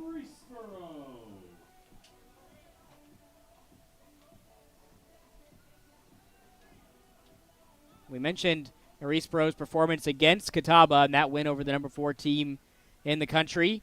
Reached base on every plate appearance in that game. Went 2 for 2, and he drew a pair of walks as well. Yeah, really impressive against one of the top teams in the nation to be able to do that. You know, drawing appearance at every at-bat. It's really been really impressive, but now looking to, and he's had a really good stretch too. You look at his stats as well. You know, he's got a bunch of hits over the past 4 games. He's at least 2 in the last 4, so really impressive. But so far for Arispero, 0 for 2 today, but looking to make himself known in this game against Anderson here. Arispero finds himself in a 1-1 count. Still got Stinson over there on first. He's been over there for quite some time, and he makes his way to second, slides in, and he's able to get there safely. It feels like forever ago that was Stinson able to get on base after, you know, that 10-pitch at-bat from Robish. Frost working that one into a handful of pitches as well. Yeah, it feels like it's been a while since we saw Stinson at bat. But he's still over there on base, hasn't been out. That was a strike to Arispero, so here comes the 1-2 pitch. This one outside for ball 2. 2s across the board, 2 balls, 2 strikes, and 2 outs here in the bottom of the 5th.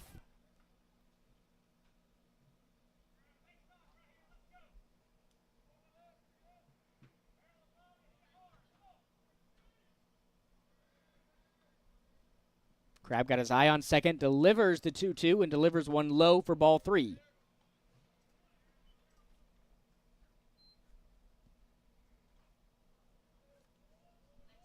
And in that series sweep over Augusta this past weekend, North Georgia didn't play a single 9-inning game. Both of those first 2 games were run rule victories, 16-5 in game 1. That demolition 31-1 win in game 2. They wrap things up in game 3. And this wraps up the bottom of the 5th inning with a strikeout from Crabb to Arispero as we head to the top of the 6th, as it stays at a 5-2 ball game into the latter stages here in this midweek matchup. You're watching North Georgia Baseball on the Nighthawk Sports Network. At the heart of America's gold rush stands a beacon of leadership, tradition, and excellence. A university that has always led the way, forging an environment for broad-based academics, world-class athletics, and tomorrow's military leaders. The University of North Georgia. Learning and leadership, passion and preparation, transformation and tradition. We are the University of North Georgia.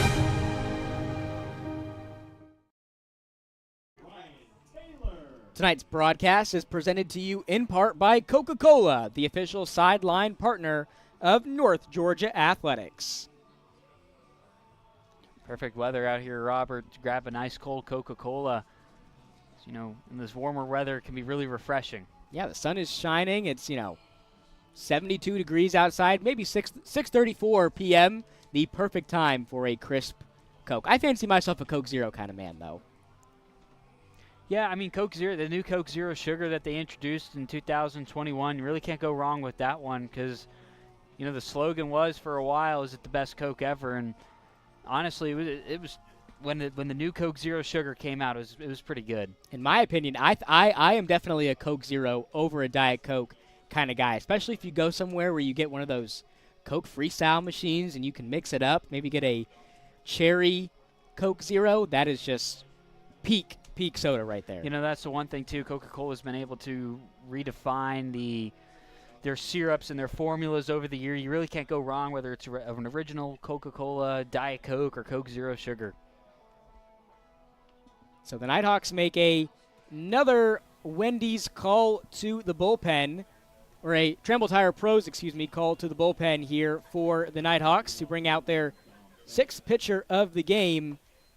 And it is another player out of River Ridge and Woodstock, Georgia, Ryan Taylor, number 14, now on the mound here for the Nighthawks. Yeah, making another appearance here, Tom Cantrell, going to yet again another pitcher here in a bullpen type of day. Taylor, a really solid ERA on the season at 2.51. This is 15th appearance here in 2025. A little over 14 innings of work here for the junior. Allowed 10 hits, 4 runs, 8 walks, and he's struck out 13 batters so far this season. This the 50th batter that he's faced so far in 2025.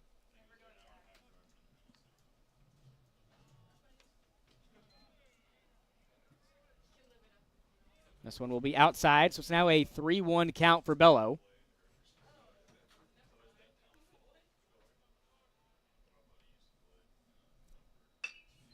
Bello grounds this one to third. Frost throws to Ard at first, where the out will be made, and so Bello's hit streak in this game comes to an end. He was 2 for 2 to start this game out.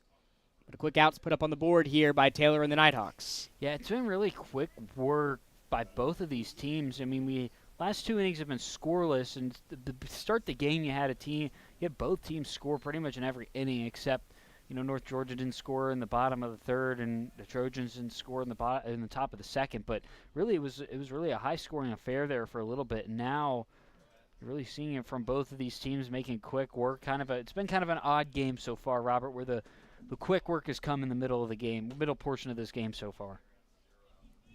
And we've seen that from both of these teams. This season, North Georgia has done a lot of their damage in, kind of the latter halves of these ball games. And Anderson kind of did the same, as this one will be bobbled by Ard as he had to trek a good ways back to keep this one in the infield. But a runner will now be on first for Anderson. Yeah, it was kind of weird there by Ard. Caught it and then bobbled it. Not able to complete the catch for the out, but still much better than it hitting off the glove or something, then going past him, and then, Wells being able to get something more out of that. We talked about the late game capabilities for Anderson. We definitely saw that the last time these two teams faced off back in April of 2024. Last season, that was a 13-7 win for the Trojans against the Nighthawks here at the Steiner. 11 of those 13 runs came after the 6th inning. They came back from trailing 2-6 in that ballgame.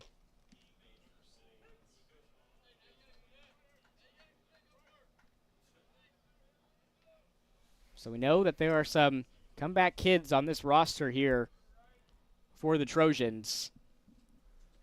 So these last 4 innings will be very, very important. We'll see how Nighthawks fare, as this one is going to be upstairs for a ball from Taylor.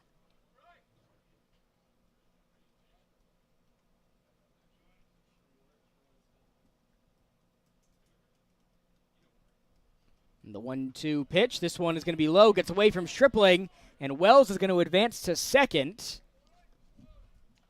it's going to even up the count at 2-2 and potentially puts a runner in scoring position here for Anderson. Yeah, and so far, we talked about it being the scoreless innings and the quick work that both teams have been able to do to each other here. And eventually the dam is probably going to break at some point.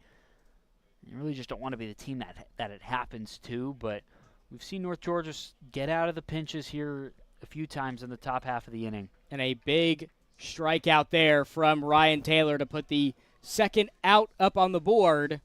Picks up his first strikeout tonight. Haven't seen a ton of strikeouts between the 9 pitchers that we've seen so far in this game combined between the Nighthawks and the Trojans. Yeah, we really haven't, because we've seen the pitchers change so much, and I mean, you really look at the breakdown of stats. I mean, that was what, the fourth strikeout of the game so far between both of these two teams. So we've seen the pitchers change so frequently that it's really hard to get a read from a batter standpoint, to get a read on them, and because it's pretty much a new pitcher every time. Let's just take, for instance, Carson Menaroli. It's a new pitcher every time he's up to bat, so having to adjust to that has made an impact. 2 strikeouts for the Nighthawks, 2 for the Trojans so far in this game. Evened up count at 1-1. You can almost make a case where the changing of the pitchers has really made the impact of the game, because nobody's being able to come in and to adjust to them. And this one again will get away from Stripling and puts a runner on third, as Wells has advanced to second and third off of a couple of back-to-back wild pitches here from Taylor. Yeah, now luckily North Georgia working off of 2 outs here, so anything that goes out into the outfield and is catchable for any of the outfielders, especially Kyle Robish over there, mark the end of this inning. This one will get back inside for strike 2, and 2 outs up on the board. A sac fly out of the question here, but Anderson, one of the leaders in the entire country, 3rd in sac flies so far this season. Again, like we mentioned, can't happen here. The 2-2 from Taylor, just outside for ball 3. The count will run full.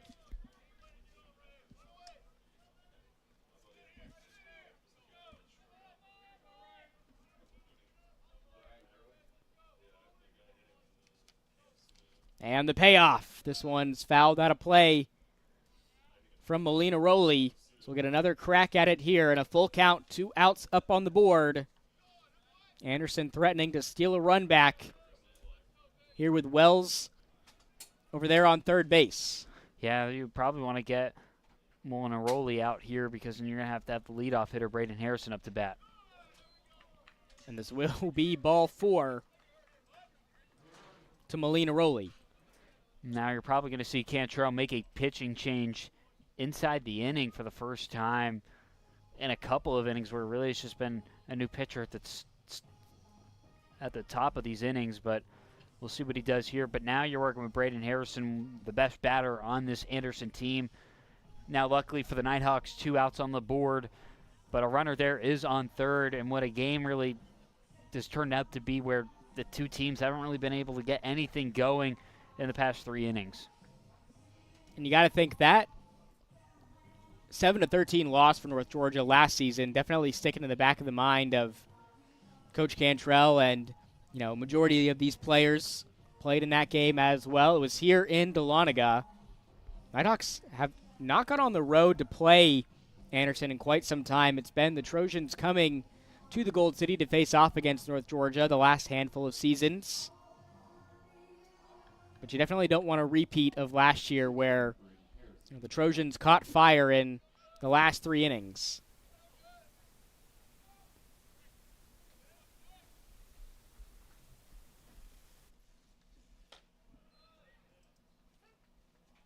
Order gets back to the leadoff batter, Braden Harrison.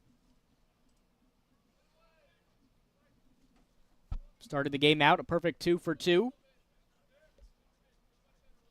A fly out to third. Last time he was up to bat. This one gets away from Philip Ard, and the Trojans do steal a run back, making this a 3-5 game.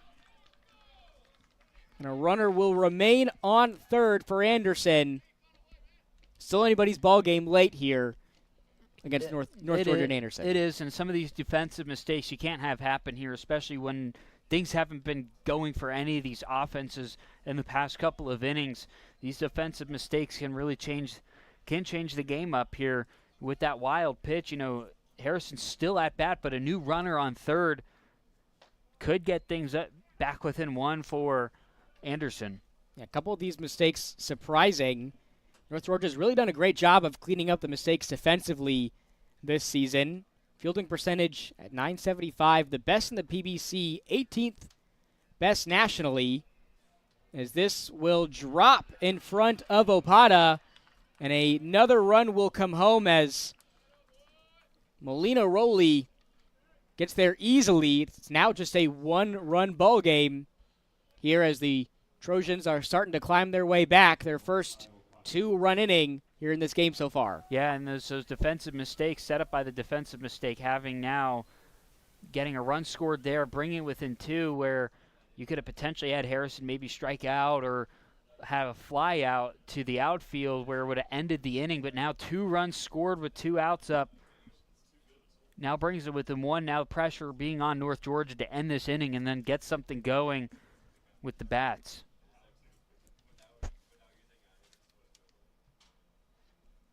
Brings up the second baseman, Kakamis.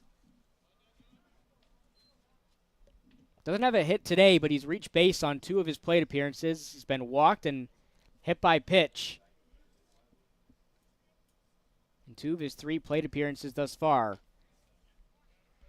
Taylor steals one back to make this count 2-1.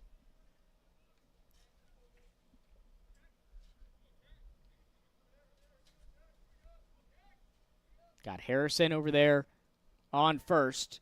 The 2-1 pitch. This one's going to be fouled to even up things at 2-2.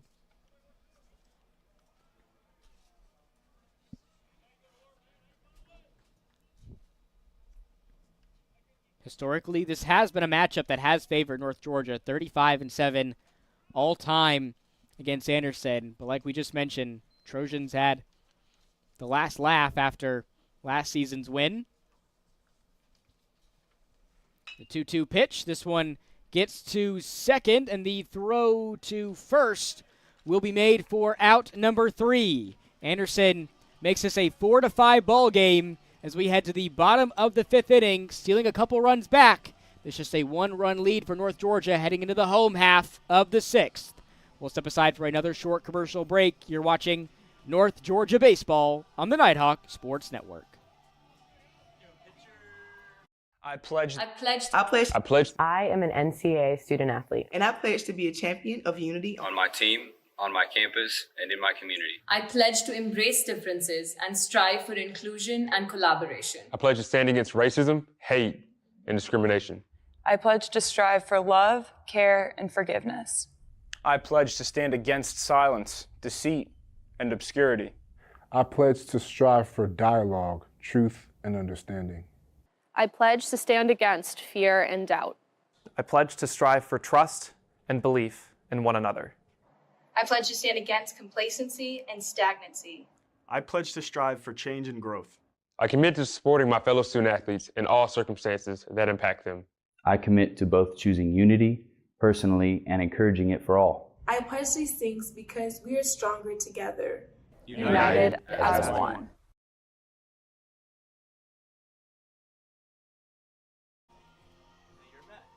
Fans, North Georgia has a brand new look, and now you can too, thanks to the all-new Nighthawk shop.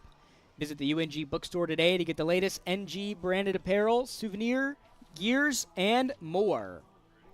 Now is the perfect time to whip out those NG short sleeve t-shirts as we are, getting into some pretty hot weather here in Dahlonega, although you may still want to keep those, NG hoodies or NG half zips around because it's still pretty cold in the mornings too. Yeah, if you're up late at night or, going out for an early morning jog, yeah, it can be a little chilly up here, but we're getting to that point where really, Robert, it's summertime. It'll be summertime this weekend because you're going to have temperatures in the low 80s this weekend, softball having a home series as well, so it's going to be pretty hot this weekend. I think I'm looking for an NG blanket, an NG branded blanket. Don't know if that's on the sideline shop yet or not, but I think that would look great kind of just draped over the couch. Might have something available there in the UNG bookstore potentially. There we go. Here in Dahlonega or Gainesville. It's going to be Brady Skipper to lead off the bottom of the 6th inning as he is facing off against another new pitcher for Anderson, number 32, Caleb Owens, freshman out of Easley, South Carolina, and Easley High School. Now the 4th pitcher in this ball game for the Trojans.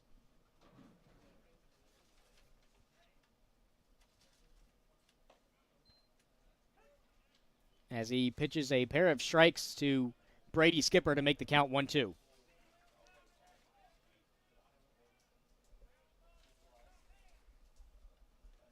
A big inning here for North Georgia as they look to try and get something going. They haven't scored a run since the bottom of the second and allowed Anderson to get 3 runs here, get it within 1. You know, they had a couple fielding mistakes there in the top of the 6th inning, getting 2 runs, pulling Anderson within 1. So North Georgia, the pressure's on their bats to do something where initially you could bounce off each other in those scoreless innings. Hey, we have the lead, but now Anderson closing in on North Georgia. The Nighthawks need to get something going. And a big strikeout here to start this inning out on Brady Skipper as Caleb Owens picks up his first strikeout tonight and the 3rd overall for the Trojans. Put the first out up on the board and brings Bryson Stripling back up to bat.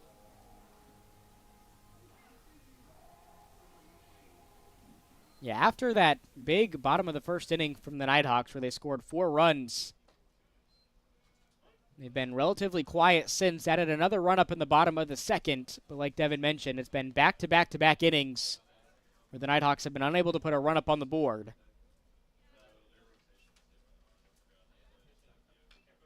Stripling tips this one foul to go down in the count 0-2. Stripling 1 for 2 so far in this game, has a hit, and he's flown out on his other plate appearance.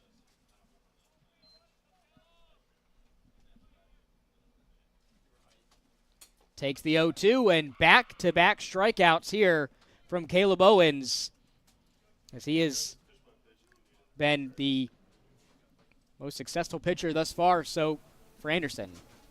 Yeah, and I mean, they're really making quick work here of North Georgia. You know, it's within run. Think that the Nighthawks are going to have to tighten up in the top half of the frames, especially if they can't get anything going in the bottom half of the ones.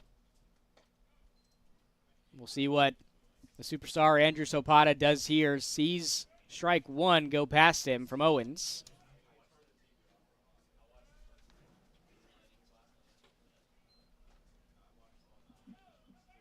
Count will be evened up at 1-1.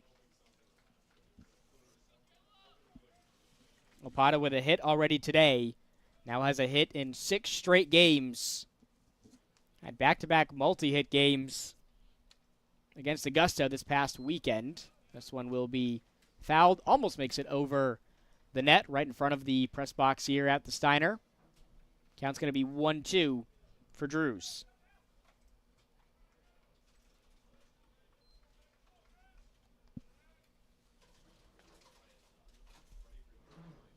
The 1-2 pitch. Outside for ball 2. 2's across the board. Got Prince on deck.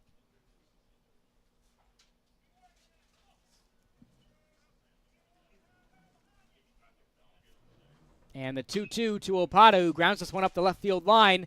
This one will be thrown to first, and the out will be made. A heck of an effort over there at third base made by Morrow, connecting with Wells. And a quick 3 up, 3 down here for North Georgia's lineup brings Anderson back up to bat in the top of the 7th when we come back. You're watching North Georgia Baseball on the Nighthawk Sports Network.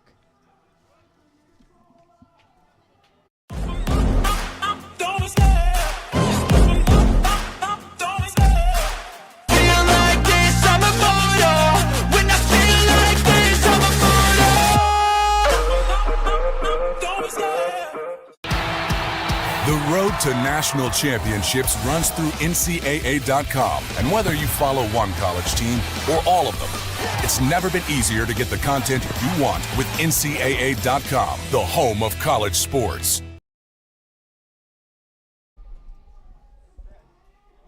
Our coverage of Nighthawk Athletics is provided by Achasta. Nestled in the foothills of the North Georgia Mountains, Achasta Golf Club is a true Dahlonega treasure.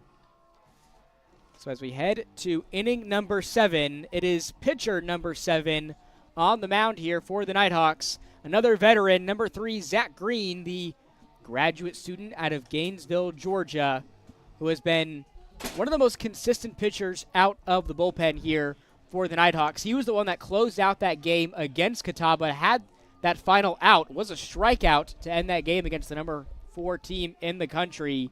And he has just been a veteran presence day in, day out of the bullpen for Coach Cantrell. Yeah, he really has been, and he's been one of those big pitchers that comes in big moments, needs to get North Georgia out of a pinch or something. He's always been there, one of the reliable closers on this team.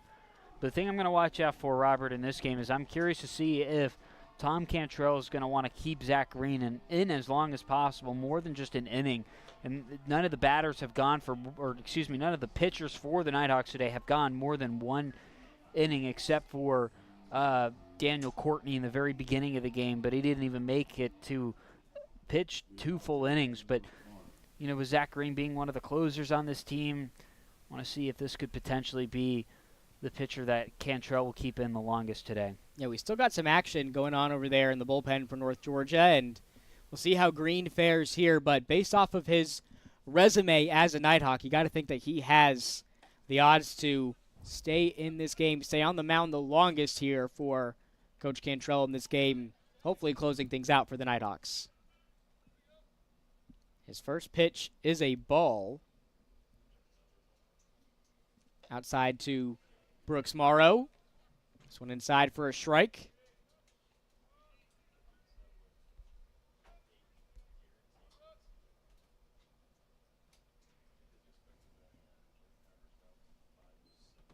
The 1-1, a big swing, but a miss there from Morrow. Wanted all of that one, trying to pick up his first hit of the day. Goes down in the count, 1-2.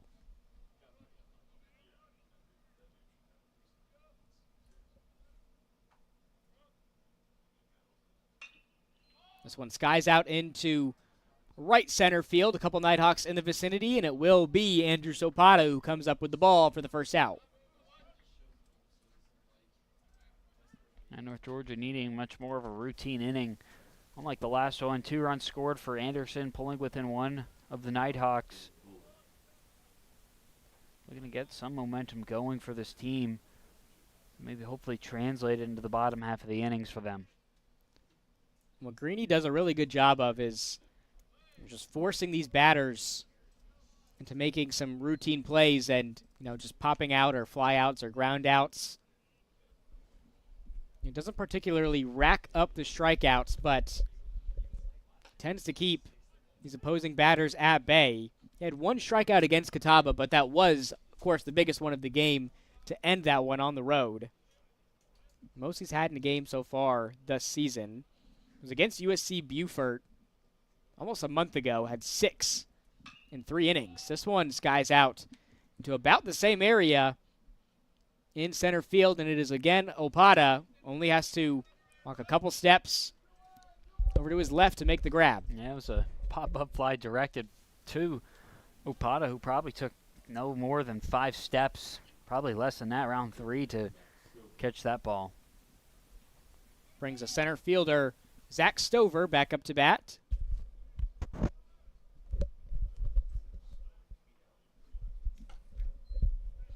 Takes one outside. He's grounded out and flown out today. Also had a sac fly earlier in this game to put a run up on the board here for the Trojans. We talked about this earlier in the game, but that's been kind of the bread and butter all season long for Anderson. Those sac flies, number 3 team in the country in that statistical category this season. The 2-0 from Green puts one inside for strike 1.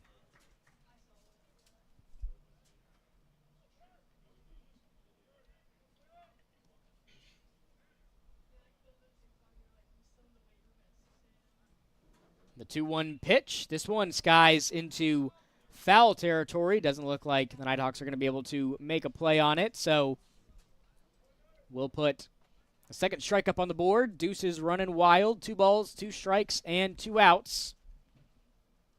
Anderson looking to put their first base runner on here in the top of the 7th.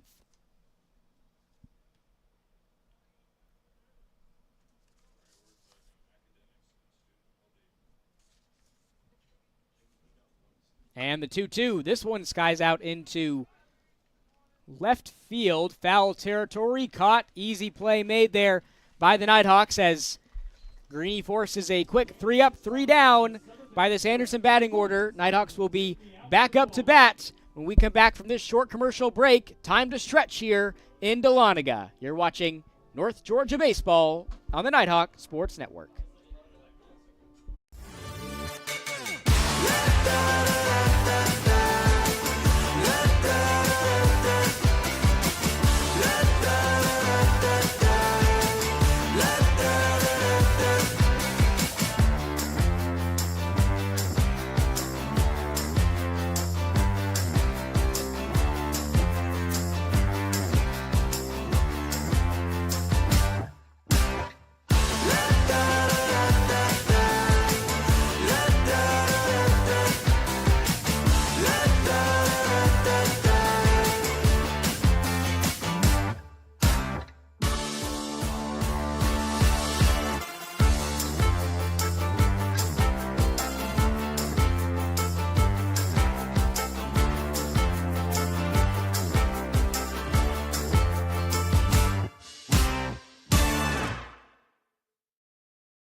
Back with you here on the Nighthawk Sports Network after the 7th inning stretch. And Devin, is there any better tradition in sports than the 7th inning stretch? It's kind of a tough one. You know, it's a great time to take a quick break, stretch. You know, baseball can be a long game. Although the game has been getting shorter over the past couple of years with the introduction of the pitch clock and, you know, measures to try to make the game shorter. You know, really an account that's been taken by all sports leagues. But, you know, 7th inning stretch is a classic. You know, take me out to the ball game, some Cracker Jacks, hot dogs. I mean, can't ask for anything more American than that. There you go. Are you more of a toe touch guy when it comes to the 7th inning stretch, or? I really just stretch my arms out. That's all I do. This one's going to be grounded into center field by Jake Prince. Starts this inning off on a good note for the Nighthawks. That'll be North Georgia's first hit since the 4th inning. A much needed one here. First baseman, number 4. Trying to get something going. Made quick work of Anderson in the top of the 7th, but you know, we've seen a couple of times where games get away from the Nighthawks late in close game situations. Prince now with another multi-hit performance. That was his 2nd hit of the day. Brings Philip Ard back up to bat, takes strike 1. Had a home run on the first pitch that he saw tonight.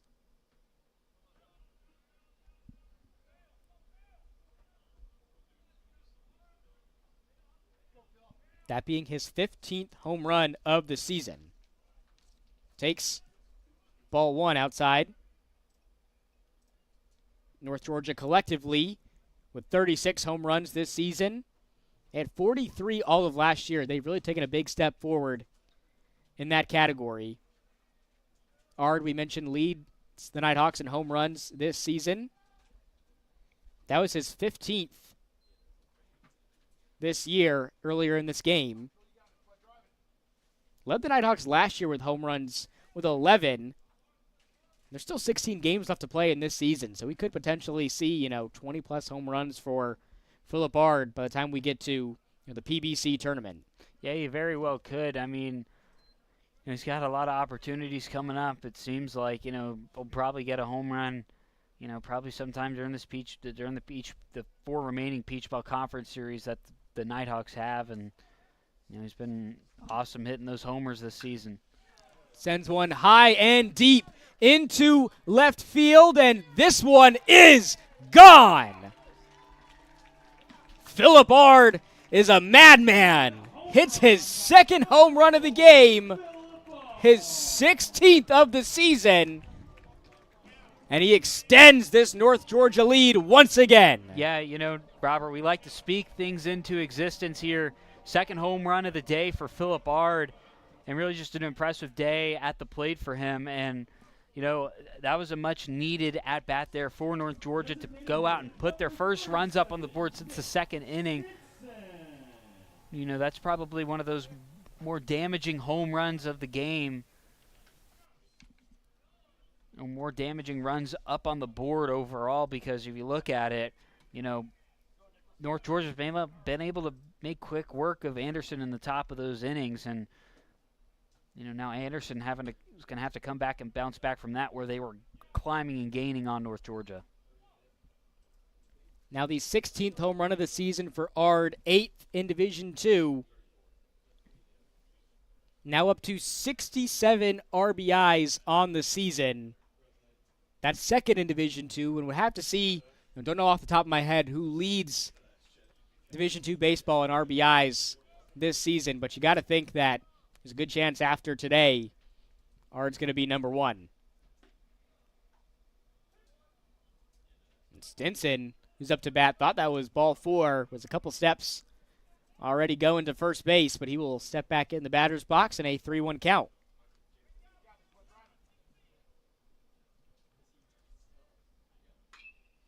This one skies into shallow right field, and it will be caught for the first out.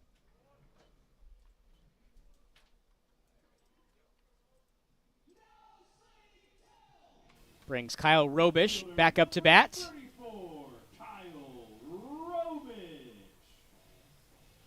Robish, statistically, one of the toughest players to strike out in the PBC. 4th to be exact.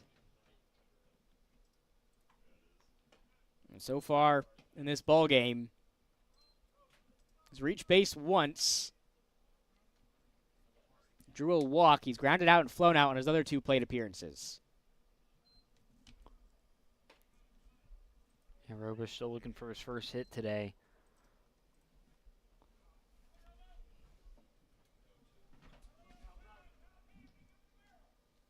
Finds himself down in the count quickly, 0-2. Takes the pitch and takes ball 1.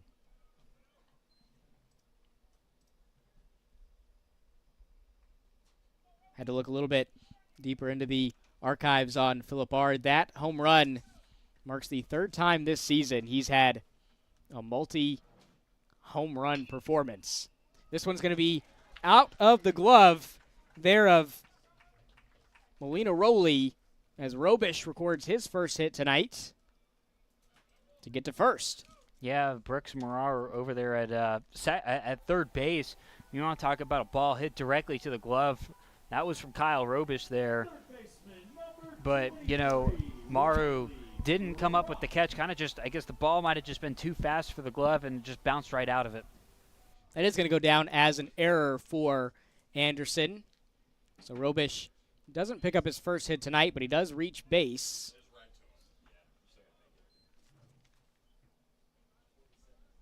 Correction, like you mentioned, that was Morrow who could not come up with the catch. That one went in and out of his glove. Looked like it was halfway down before ended up dropping it. Pickoff attempt over there at first. Riley Frost back up to bat.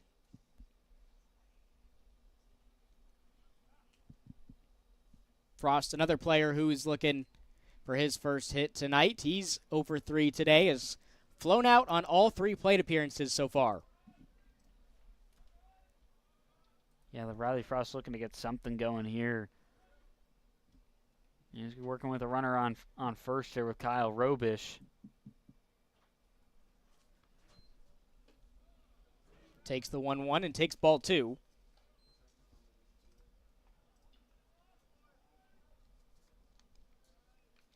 We mentioned the career day he had against Augusta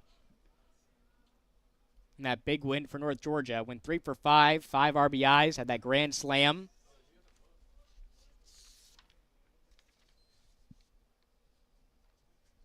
That was just a game unlike any other that you've seen from North Georgia. That 31-1 win against Augusta. They set new program records or tied program records, a handful of them in that matchup.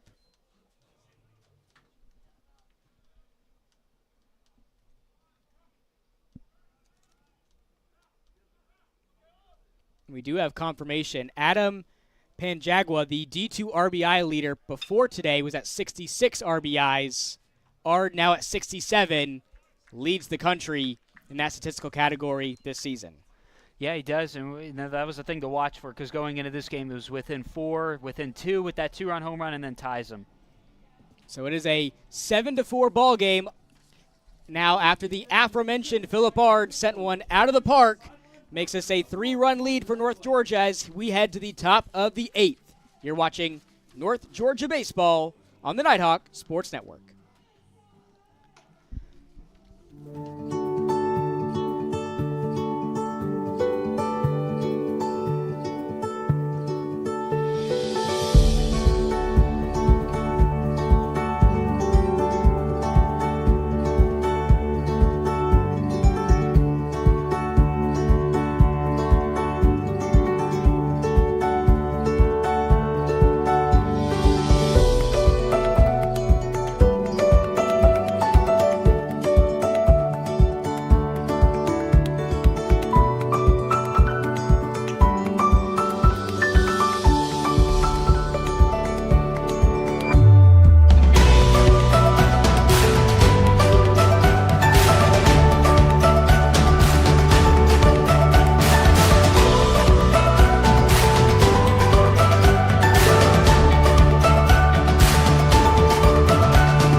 Back with you here in Dahlonega, where it's a 7-4 ball game.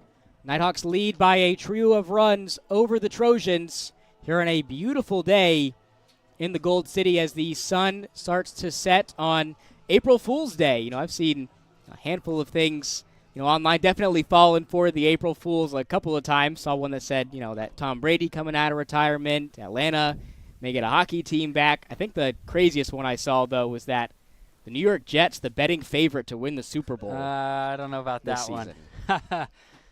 I wish you could say you were right about that one, Robert, but there's been a lot of change in the organization over the past year. That might not be for better, but, in my opinion, I will say when it comes to April Fools, the best one I think I've seen today, and it comes from a Division II school, Tampa Baseball, University of Tampa down there in Tampa, Florida. They said, we're announcing a partnership with the Tampa Bay Rays to build a new stadium over where Tampa actually plays. And so you'd not only see Tampa play, but also see the professional team, the MLB team, and the Tampa Bay Rays play. I thought that was pretty funny with the whole thing with how the Rays are playing at Steinbrenner Field, which is the Yankees spring training facility, and backing out of a big stadium that they were going to build in place of Tropicana Field. So I thought that was pretty clever. Zach Green picks up a big strikeout there to start this inning off. Greeny's still on the mound here for the Nighthawks, and we talked about this when he was warming up here out of the bullpen. Likely the pitcher to close out this game for the Nighthawks. In the top of the 8th inning, makes quick work there, the leadoff batter. Yeah, he's the first pitcher to see multiple innings since Daniel Courtney did in the very beginning of the game. Courtney being the third pitcher coming in today's game for North Georgia, but Cantrell already has pitchers warming up in the bullpen, but we'll see how long Green hopefully stays in the rest of the game. Facing off against the first baseman, Gray Wells.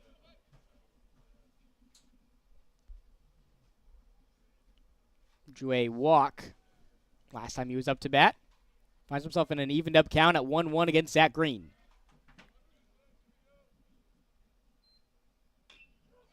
This one will be fouled to move the count to 1-2.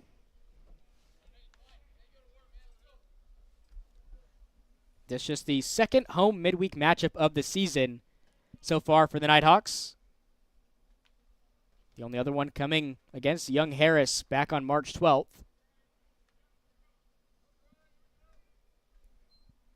The 1-2 from Green. This one tipped and into the glove of Stripling.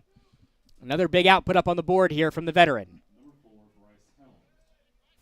Yeah, and Green's really been, it seems like, the pitcher that has the answer so far in this game for North Georgia. Not to say that any of the pitchers have necessarily been, a little behind the 8 ball or anything by that means, but Green has been able to bring North Georgia some consistency here on the mound, especially with them switching pitchers out in every inning. Big swing, but a miss there from Helms. Makes this an 0-1 count. Nighthawks had 2 strikeouts in total between all the pitchers before Green. He has a pair of strikeouts already. This one skies out into right field and into the glove of the right fielder for the Nighthawks. Arispero comes up with the grab. Another quick 3 up, 3 down from Greeny and the Nighthawks brings up the home half of the 8th. Still a 7-4 ball game here in Dahlonega. You're watching North Georgia Baseball on the Nighthawk Sports Network. I pledge. I pledge. I am an NCAA student athlete. And I pledge to be a champion of unity on my team, on my campus, and in my community. I pledge to embrace differences and strive for inclusion and collaboration. I pledge to stand against racism, hate, and discrimination. I pledge to strive for love, care, and forgiveness. I pledge to stand against silence, deceit, and obscurity.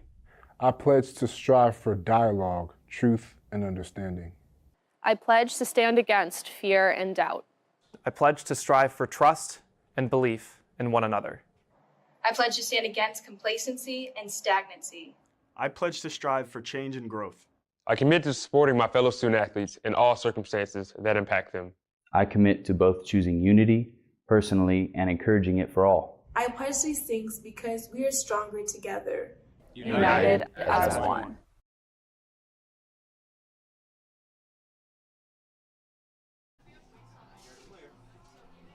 Back with you here on the Nighthawk Sports Network, where Anderson has moved on to their 5th pitcher of the game, number 38, Jacob Ingram, the righty senior out of Tallahassee, Alabama, and Tallahassee High School, as the Trojans match North Georgia with a veteran on the mound. Well over 10-plus appearances this season for Jacob Ingram. Yeah, he's had multiple strikeouts in the last 3 appearances that he's had. And he's yet to go a game without a strikeout. You know, season high against Claflin about a month ago, 6 strikeouts, but 3 strikeouts against Limestone. And then an appearance against Carson Noonan, 2. And then Wingate, 2. So, you know, they're putting their ace in now. And what really that 2-run home run by Phillip Ard was a big one, is they were trying to get momentum, and then Zach Green comes into the game. You know, it's kind of getting stifled by him. So, you know, Anderson having to put anything out for North Georgia right now. I think this was expected at this point in the game for these two teams, you know, throwing out 2 of your more solid pitchers out of the bullpen in Ingram and Green here in this game. To start out, you know, you want to see kind of what you have from maybe some of your younger players or your pitchers that don't get as much run out of the bullpen. Hasn't quite worked out in this game for either team, but they throw in a couple of veterans to try to close this game out. It is Jorge Arispero leading things off here for the Nighthawks in the bottom of the 8th.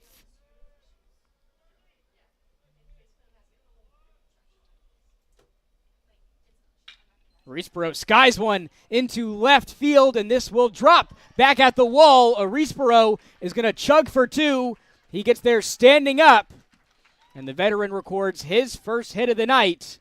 Gets 2 bases out of it to lead off this inning. Yeah, no hit in the last 3 at-bats, and then gets a leadoff double to begin the bottom of the 8th inning. Couldn't have asked for it any better from the right fielder in Jorge Arispero. And the hits have come from up and down this Nighthawk lineup in this game. 9 hits in total for North Georgia have come from 7 different players in this starting lineup.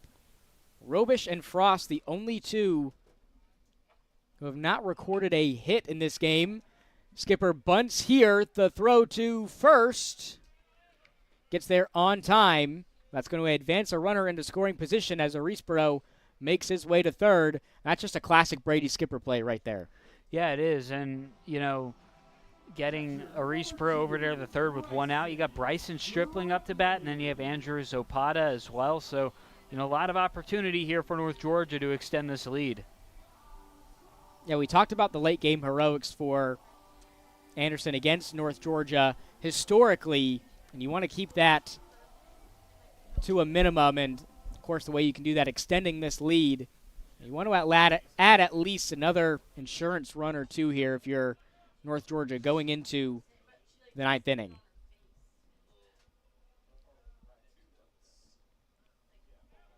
Stripling is 1 for 3 today.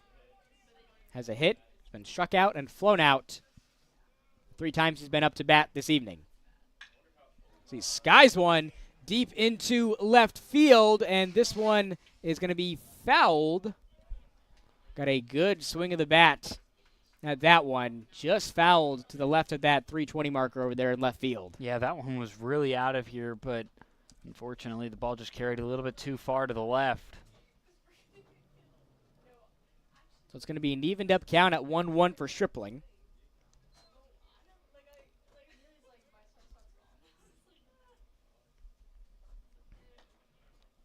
This is the first game for the Nighthawks that has extended 7 innings since that game against Catawba.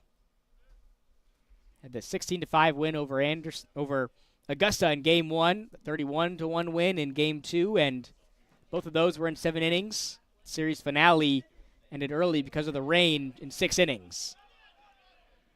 And after that wild pitcher, Riesborough thought about making a break for it home. Will stay put at third. I think a wise decision there. Stay put. Yeah, it was probably a wise decision there from Riesborough not to take home, because you saw the adjustment there by Jacob Ingram.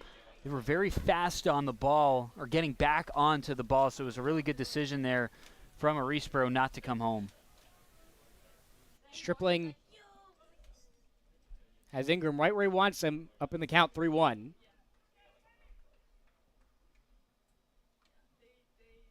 Ingram delivers the pitch. This one's going to be fouled out of play from Stripling, so the count will run full.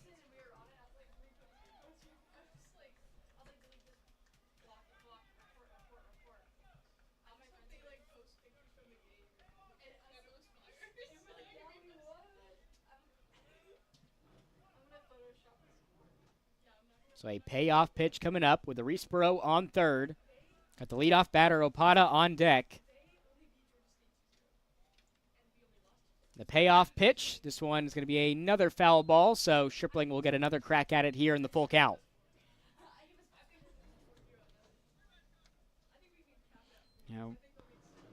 Working with 1 out here in the bottom of the 8th.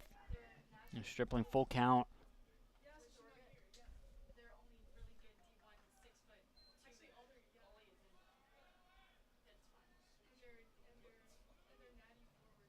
Another payoff pitch. This one's driven high and deep into left center field, and you can kiss that ball goodbye. Bryson Stripling hits a big home run to extend this North Georgia lead by 5 runs. Your score now 9-4 here in the bottom of the 8th. Yeah, another big home run here from North Georgia. The 3rd one of the day. Have really put it on to the Trojans. This one could potentially be the dagger for Anderson. That home run from Stripling, his 2nd of the season, but a big one there. We talked about the insurance runs that North Georgia needed going into the top of the 9th inning. They get just that. They were the pair off the bat of Stripling. So the bases are cleared. 1 out for Andrew Sopada. Takes strike 1.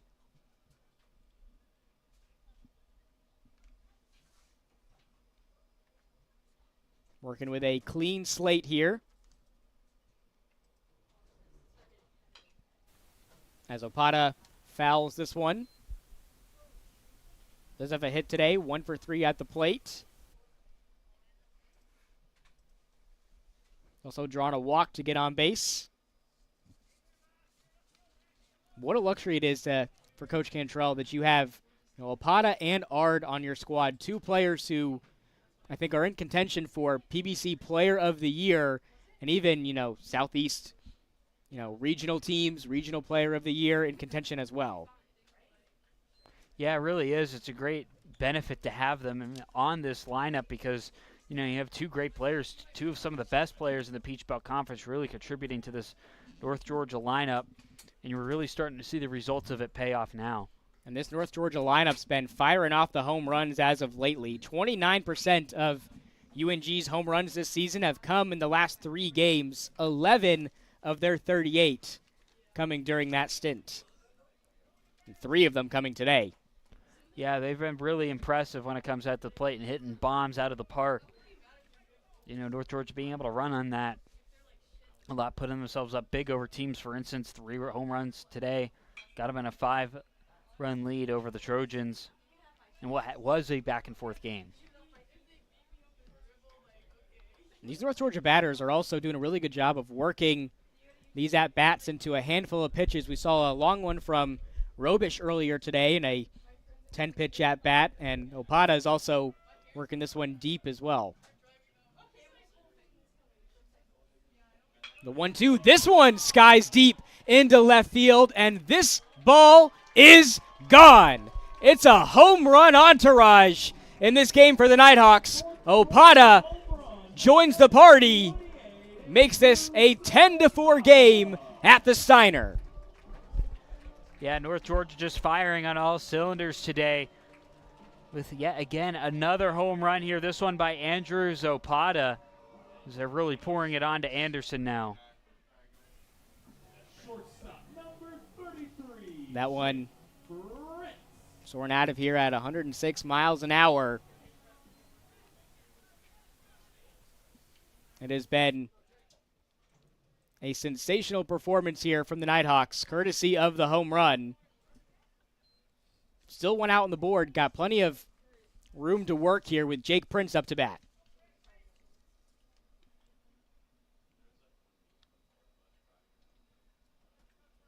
Yeah, and all of this, too, what's been impressive for North Georgia is this has been coming with no outs on the board as well. Nighthawks up to 39 home runs this season, at 43 all of last year. There's still 16 games left to play in the regular season, so there's a really good chance that they blow last year's mark out of the water. I think there really is a good chance as you look at the Nighthawk team from last year, around midway through the season, you had them, you know, they started losing some big games, and then it just kind of all mellowed out by the end of the season because they were off to a really good start last year. It kind of feels like this team is picking up where last year's team left off in the middle of the season, where now North Georgia's all hot again. Jake Prince in a 2-1 count. Prince has been great today. Has a pair of hits, a pair of runs scored. Takes strike 2 to run the count full. Yeah, and it's been quite impressive for North Georgia as Anderson's still looking for their first out here in the inning. They picked up an early one off that sack bunt from Brady Skipper that kind of set everything into motion here. Advanced Reesbro to third, and since then it's just been home run after home run here for the Nighthawks.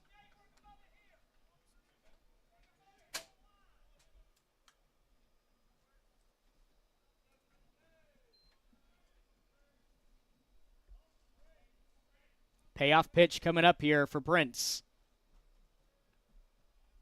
This one low for ball 4. Good plate discipline puts Prince on first and brings the big bat of Ard up to bat. First baseman, number 4. And you talk about the home runs this season. Biggest contributor, Philip Ard, so far. He has 5 home runs in his last 12 at-bats. Almost a 42% chance here that Philip Ard's going to hit a home run. A crazy number that it's almost at nearly 50%. He's got a chance of hitting a home run when he gets up to bat. And I think head coach P.J. Zochi, seeing number 4 come up to bat, decides to go with a new pitcher here to try to throw something different at the man with the big bat, Philip Ard. So a pitching substitution will be made for the Trojans. We'll have that pitching substitution when we come back from this short commercial break. You're watching North Georgia Baseball on the Nighthawk Sports Network.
heart of America's gold rush stands a beacon of leadership, tradition, and excellence. A university that has always led the way, forging an environment for broad-based academics, world-class athletics, and tomorrow's military leaders.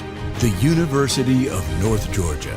Learning and leadership, passion and preparation, transformation and tradition. We are the University of North Georgia.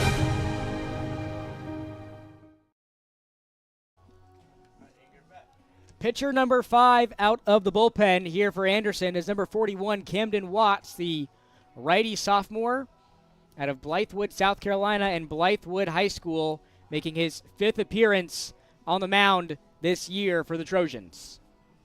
Yeah, and making his first appearance in a long while. Haven't seen him since March 11th when he last pitched against Emmanuel, and that one gave up 2 earned runs, walking 2 batters, allowing a hit in that one. So looking for a rebound performance tonight against North Georgia. Not a lot to work with. Only very good chances will be his only inning that he'll pitch in. He hasn't pitched more than an inning and 2/3 so far this season.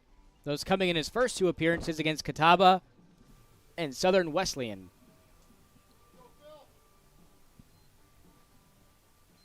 So Phillip Ard stepping back into the batter's box.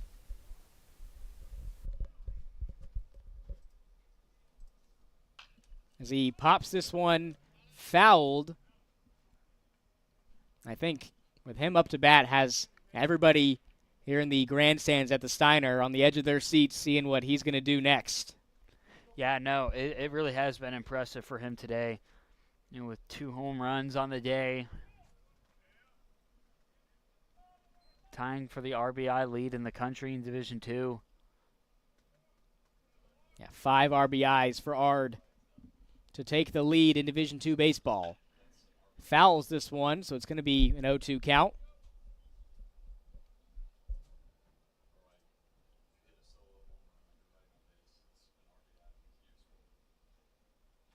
Responsible for 2 of the 4 Nighthawk home runs so far in this game. The others coming from Opata and Bryson Stripling.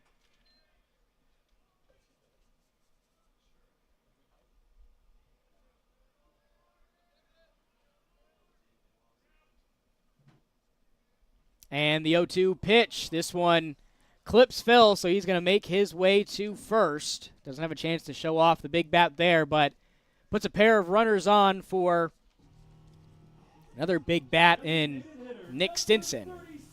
Yeah, and really it's been a disastrous inning for Anderson. You know, we had 2 home runs from the Nighthawks in this inning, and it's just been really tough for them. Still looking for out number 2. A lot of this coming with 1 out up on the board pretty much this entire inning. They're desperately looking to get an out, but, you know, credit for North Georgia. Been able to take advantage of the situation at hand and get hot at the right time. Like we mentioned, plenty of room to work with here, still with 1 out. Stinson takes ball 1. And Stinson looking for his first hit in a couple of innings. Hasn't gotten a hit since, I believe, his second at-bat of the game. Yeah, he's definitely due for one here. 3-time PBC Freshman of the Week. Just the 3rd Nighthawk ever to win that award 3 times in a single season. Takes ball 2 outside. Spent his first collegiate season and rival Young Harris. He still maintained all 4 years of his eligibility after redshirting last year. Was initially recruited by UNG's coaching staff out of North Cobb Christian School, which ultimately led to him transferring here about an hour up the road. This one's going to be fouled out of play, so the count will move to 2-1 for Stinson.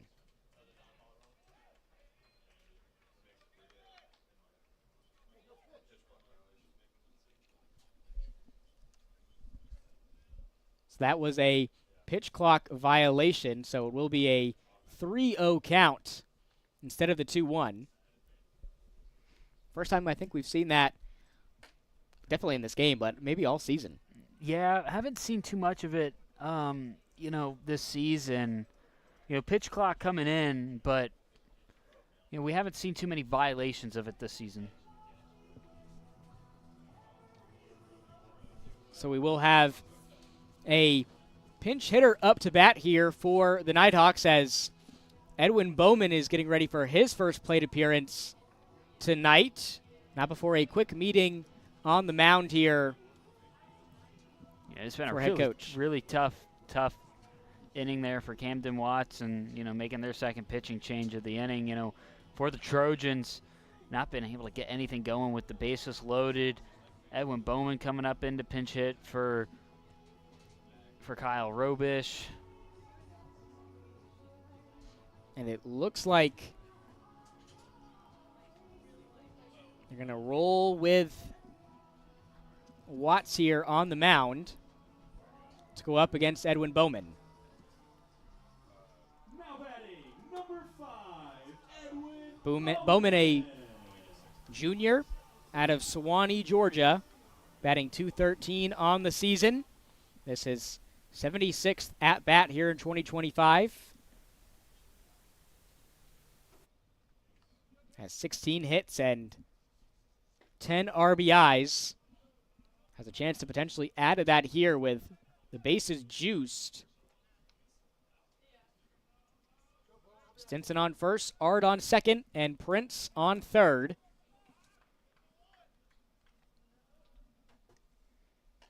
Takes the 1-0 and takes strike one.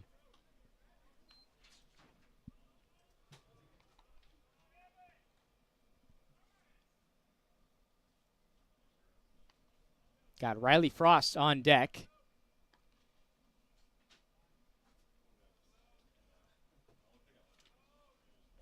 The 1-1 to Bowman. Fouls this one out of play.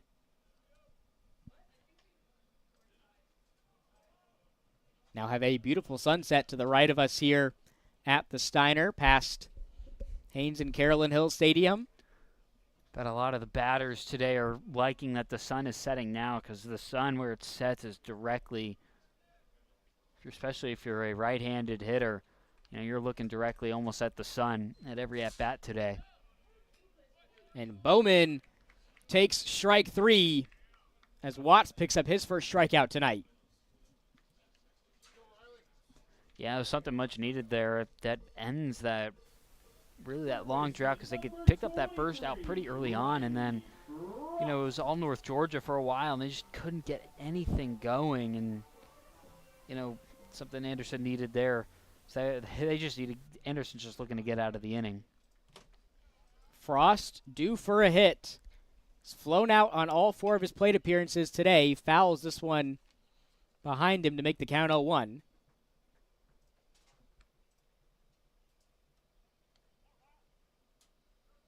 Frost has been the only Nighthawk thus far who has yet to reach base.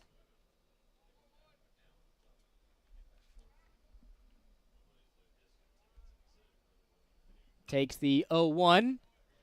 Now an 0-2 count after another foul ball.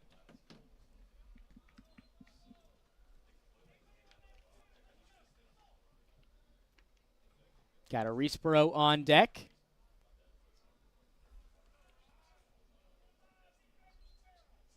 Base is still juiced. Nighthawks trying to blow this game open even more.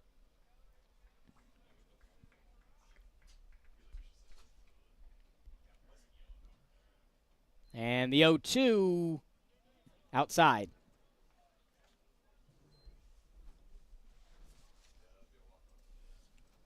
Still got to make sure things are clean in the top of the ninth inning with the firepower that Anderson has shown in these late game situations.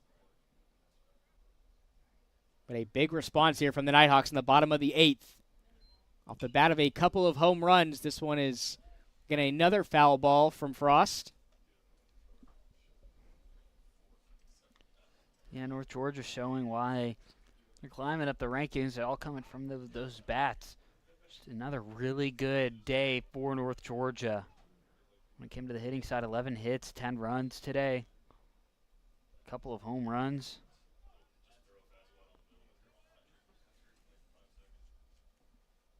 And the 1-2 to Frost. Fouls this one.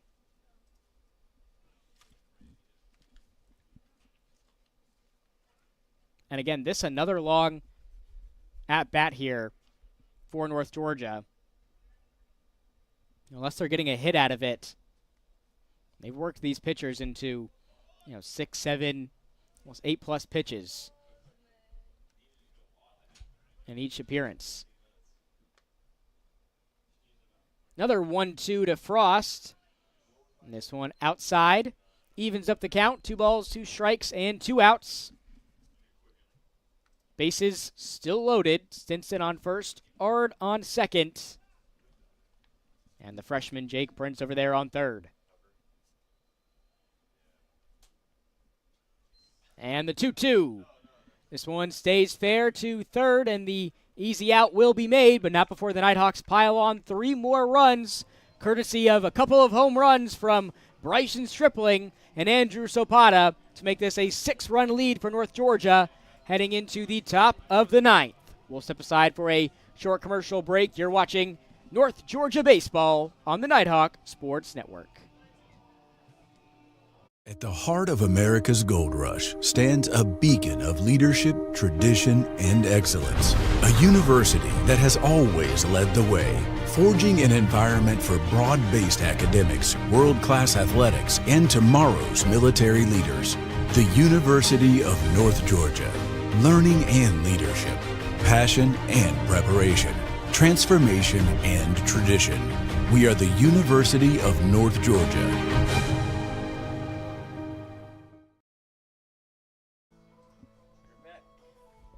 Nighthawks make another Trammell Tire Pros call to the bullpen as they try to close this game out with the junior out of Loganville, Georgia, number 10, Matthew Hurd, another veteran on the mound for the Nighthawks who has made well over 10 appearances this season. Saw him against Augusta this past weekend, had a really good game with 3 strikeouts in his last appearance. We're going to see if he can close things out here for the Nighthawks. Yeah, and he should be able to. North Georgia having a 6-run lead, so you got to imagine that Anderson's going to be pretty aggressive out the gate here to begin the top of the 9th inning. So just kind of keep it clean here on the mound, and just don't give up things here. But North Georgia well in control at the moment.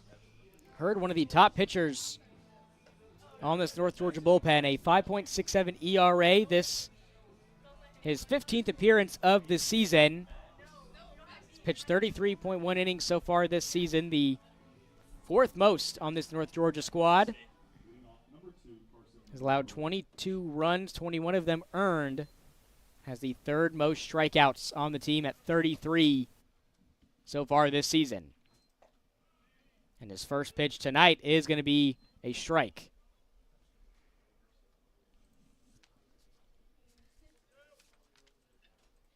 Carson Molina-Rowley trying to mount a late-game comeback here for Anderson.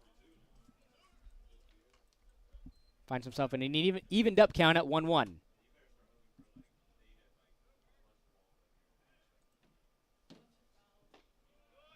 Nighthawks making a change on the mound. Also a couple of switches in the outfield as well. You got Edwin Bowman over there in right and Arisborough now in left. As this one's going to be fouled out of play by the shortstop. So we'll stay put at the 1-2 count.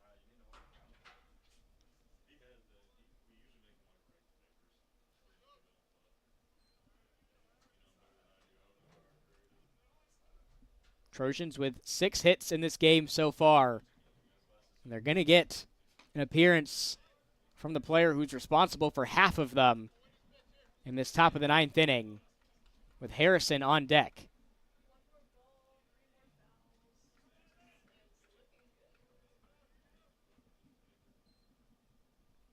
The 2-2, this one will drop in center field, and so that's going to be the 7th hit of the evening for Anderson. So they start this top of the 9th off on a good note.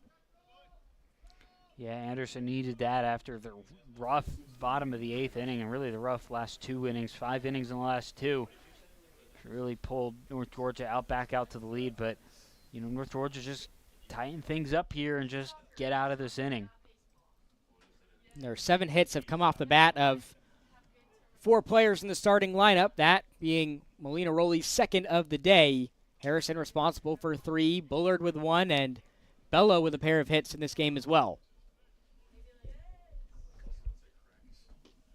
Big swing there, but a miss from Harrison to go down in the count 0-2.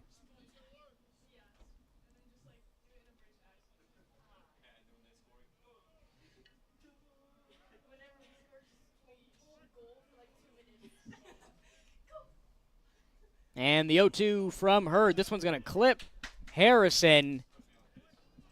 It's going to put a pair of runners on now, and that didn't quite work out there for Matthew Hurd. Would have been a big strikeout if he was able to force play there from Harrison. Instead, puts a pair of runners on. It would have been, and North Georgia's got to be careful of these late game situations. You know, we've seen them now. They have a 6-run lead, which is pretty decent going into the top of the ninth, but you know, they've got to be careful here because they've been burned a couple of times when they're up in these, especially if you look at the game against Lander last weekend, 6 runs in the last 2 innings. And what was their last loss of the season so far? You know, you just got to be careful here. 2 runners on, no outs, top of the ninth. Don't give Anderson any momentum. And this one skies into the glove of Brady Skipper, who comes up with the out. A sensational play there and a nice rebound there from this Nighthawks fielding.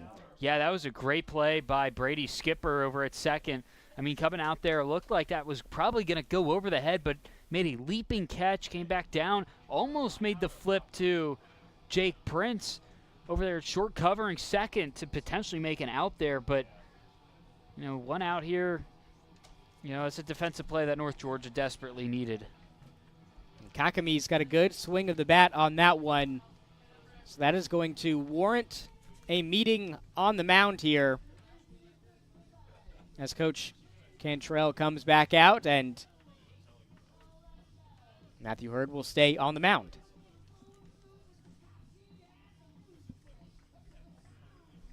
So 1 down, 2 to go here in the top of the ninth.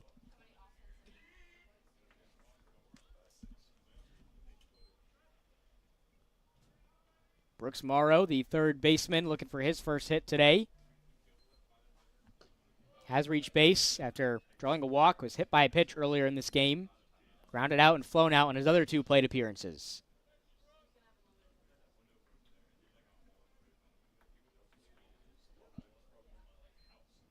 The 1-0 inside. Nice looking pitch there from Hurd to get back in the count 1-1.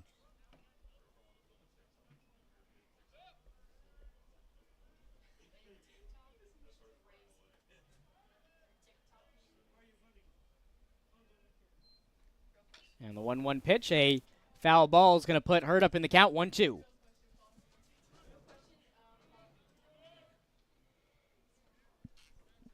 Hurd, the 8th pitcher making an appearance on the mound tonight for North Georgia. The 7th out of the bullpen after Avery Brown got the start about 3 hours ago. This one's going to be low to even up the count at 2-2.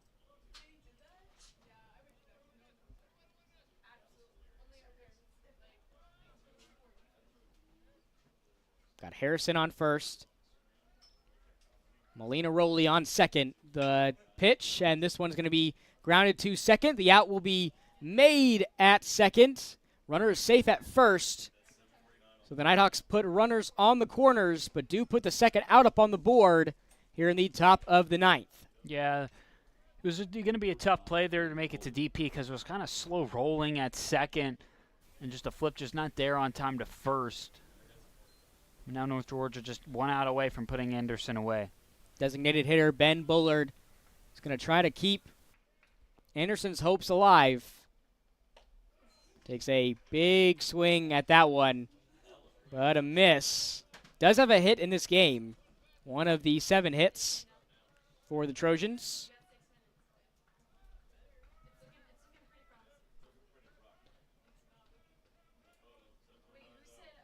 Hurd got his eyes on third. Delivers the 0-1. This one fouled right back towards us into the net, and it's an 0-2 count.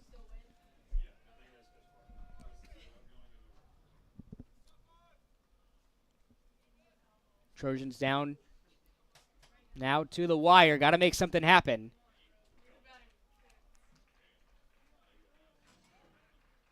Runners on the corners. The 0-2 pitch. Swing and a miss for strike 3. And that is going to do it. The Nighthawks continue to pick up steam here in the back half of the season as they've strung together 5 consecutive wins for the second time this season. Now at 25-9, they have plenty of momentum to keep this train going into another 4-game road stand, starting in Americus with a series against Georgia Southwestern and ending at the number 16 team in the country, North Greenville, in what should be one of the best matchups of the season. Devin, it was the big bat paying off in this game for the Nighthawks. 4 home runs, 2 coming from Philip Bard, 1 from Opata, and 1 from Stripling, ultimately the deciding factor in this game. Yeah, and that's really been the key to winning a lot of these games is the big at-bats. The best batting team in the Peach Belt, a top 35 team overall in the nation when it comes to hitting. So, they really rode the backs of that today, and that's what really got them to the win over Anderson. Their 25th win of the season, a big one here in this midweek matchup for the number 22 team in the country. We'll be back with you at the Steiner 10 days from now when the Nighthawks start their longest homestand of the regular season, opening with a 3-game series against Flagler on Friday, April 11th at 5 p.m. On behalf of our producer, Aaron Panu, and my partner, Devin Kupka, this is Robert DiClemente signing off from Dahlonega. Again, your final score, Nighthawks win this 1-4 in a midweek matchup over Anderson. Have a great night, and we'll see you next week right here on the Nighthawk Sports Network.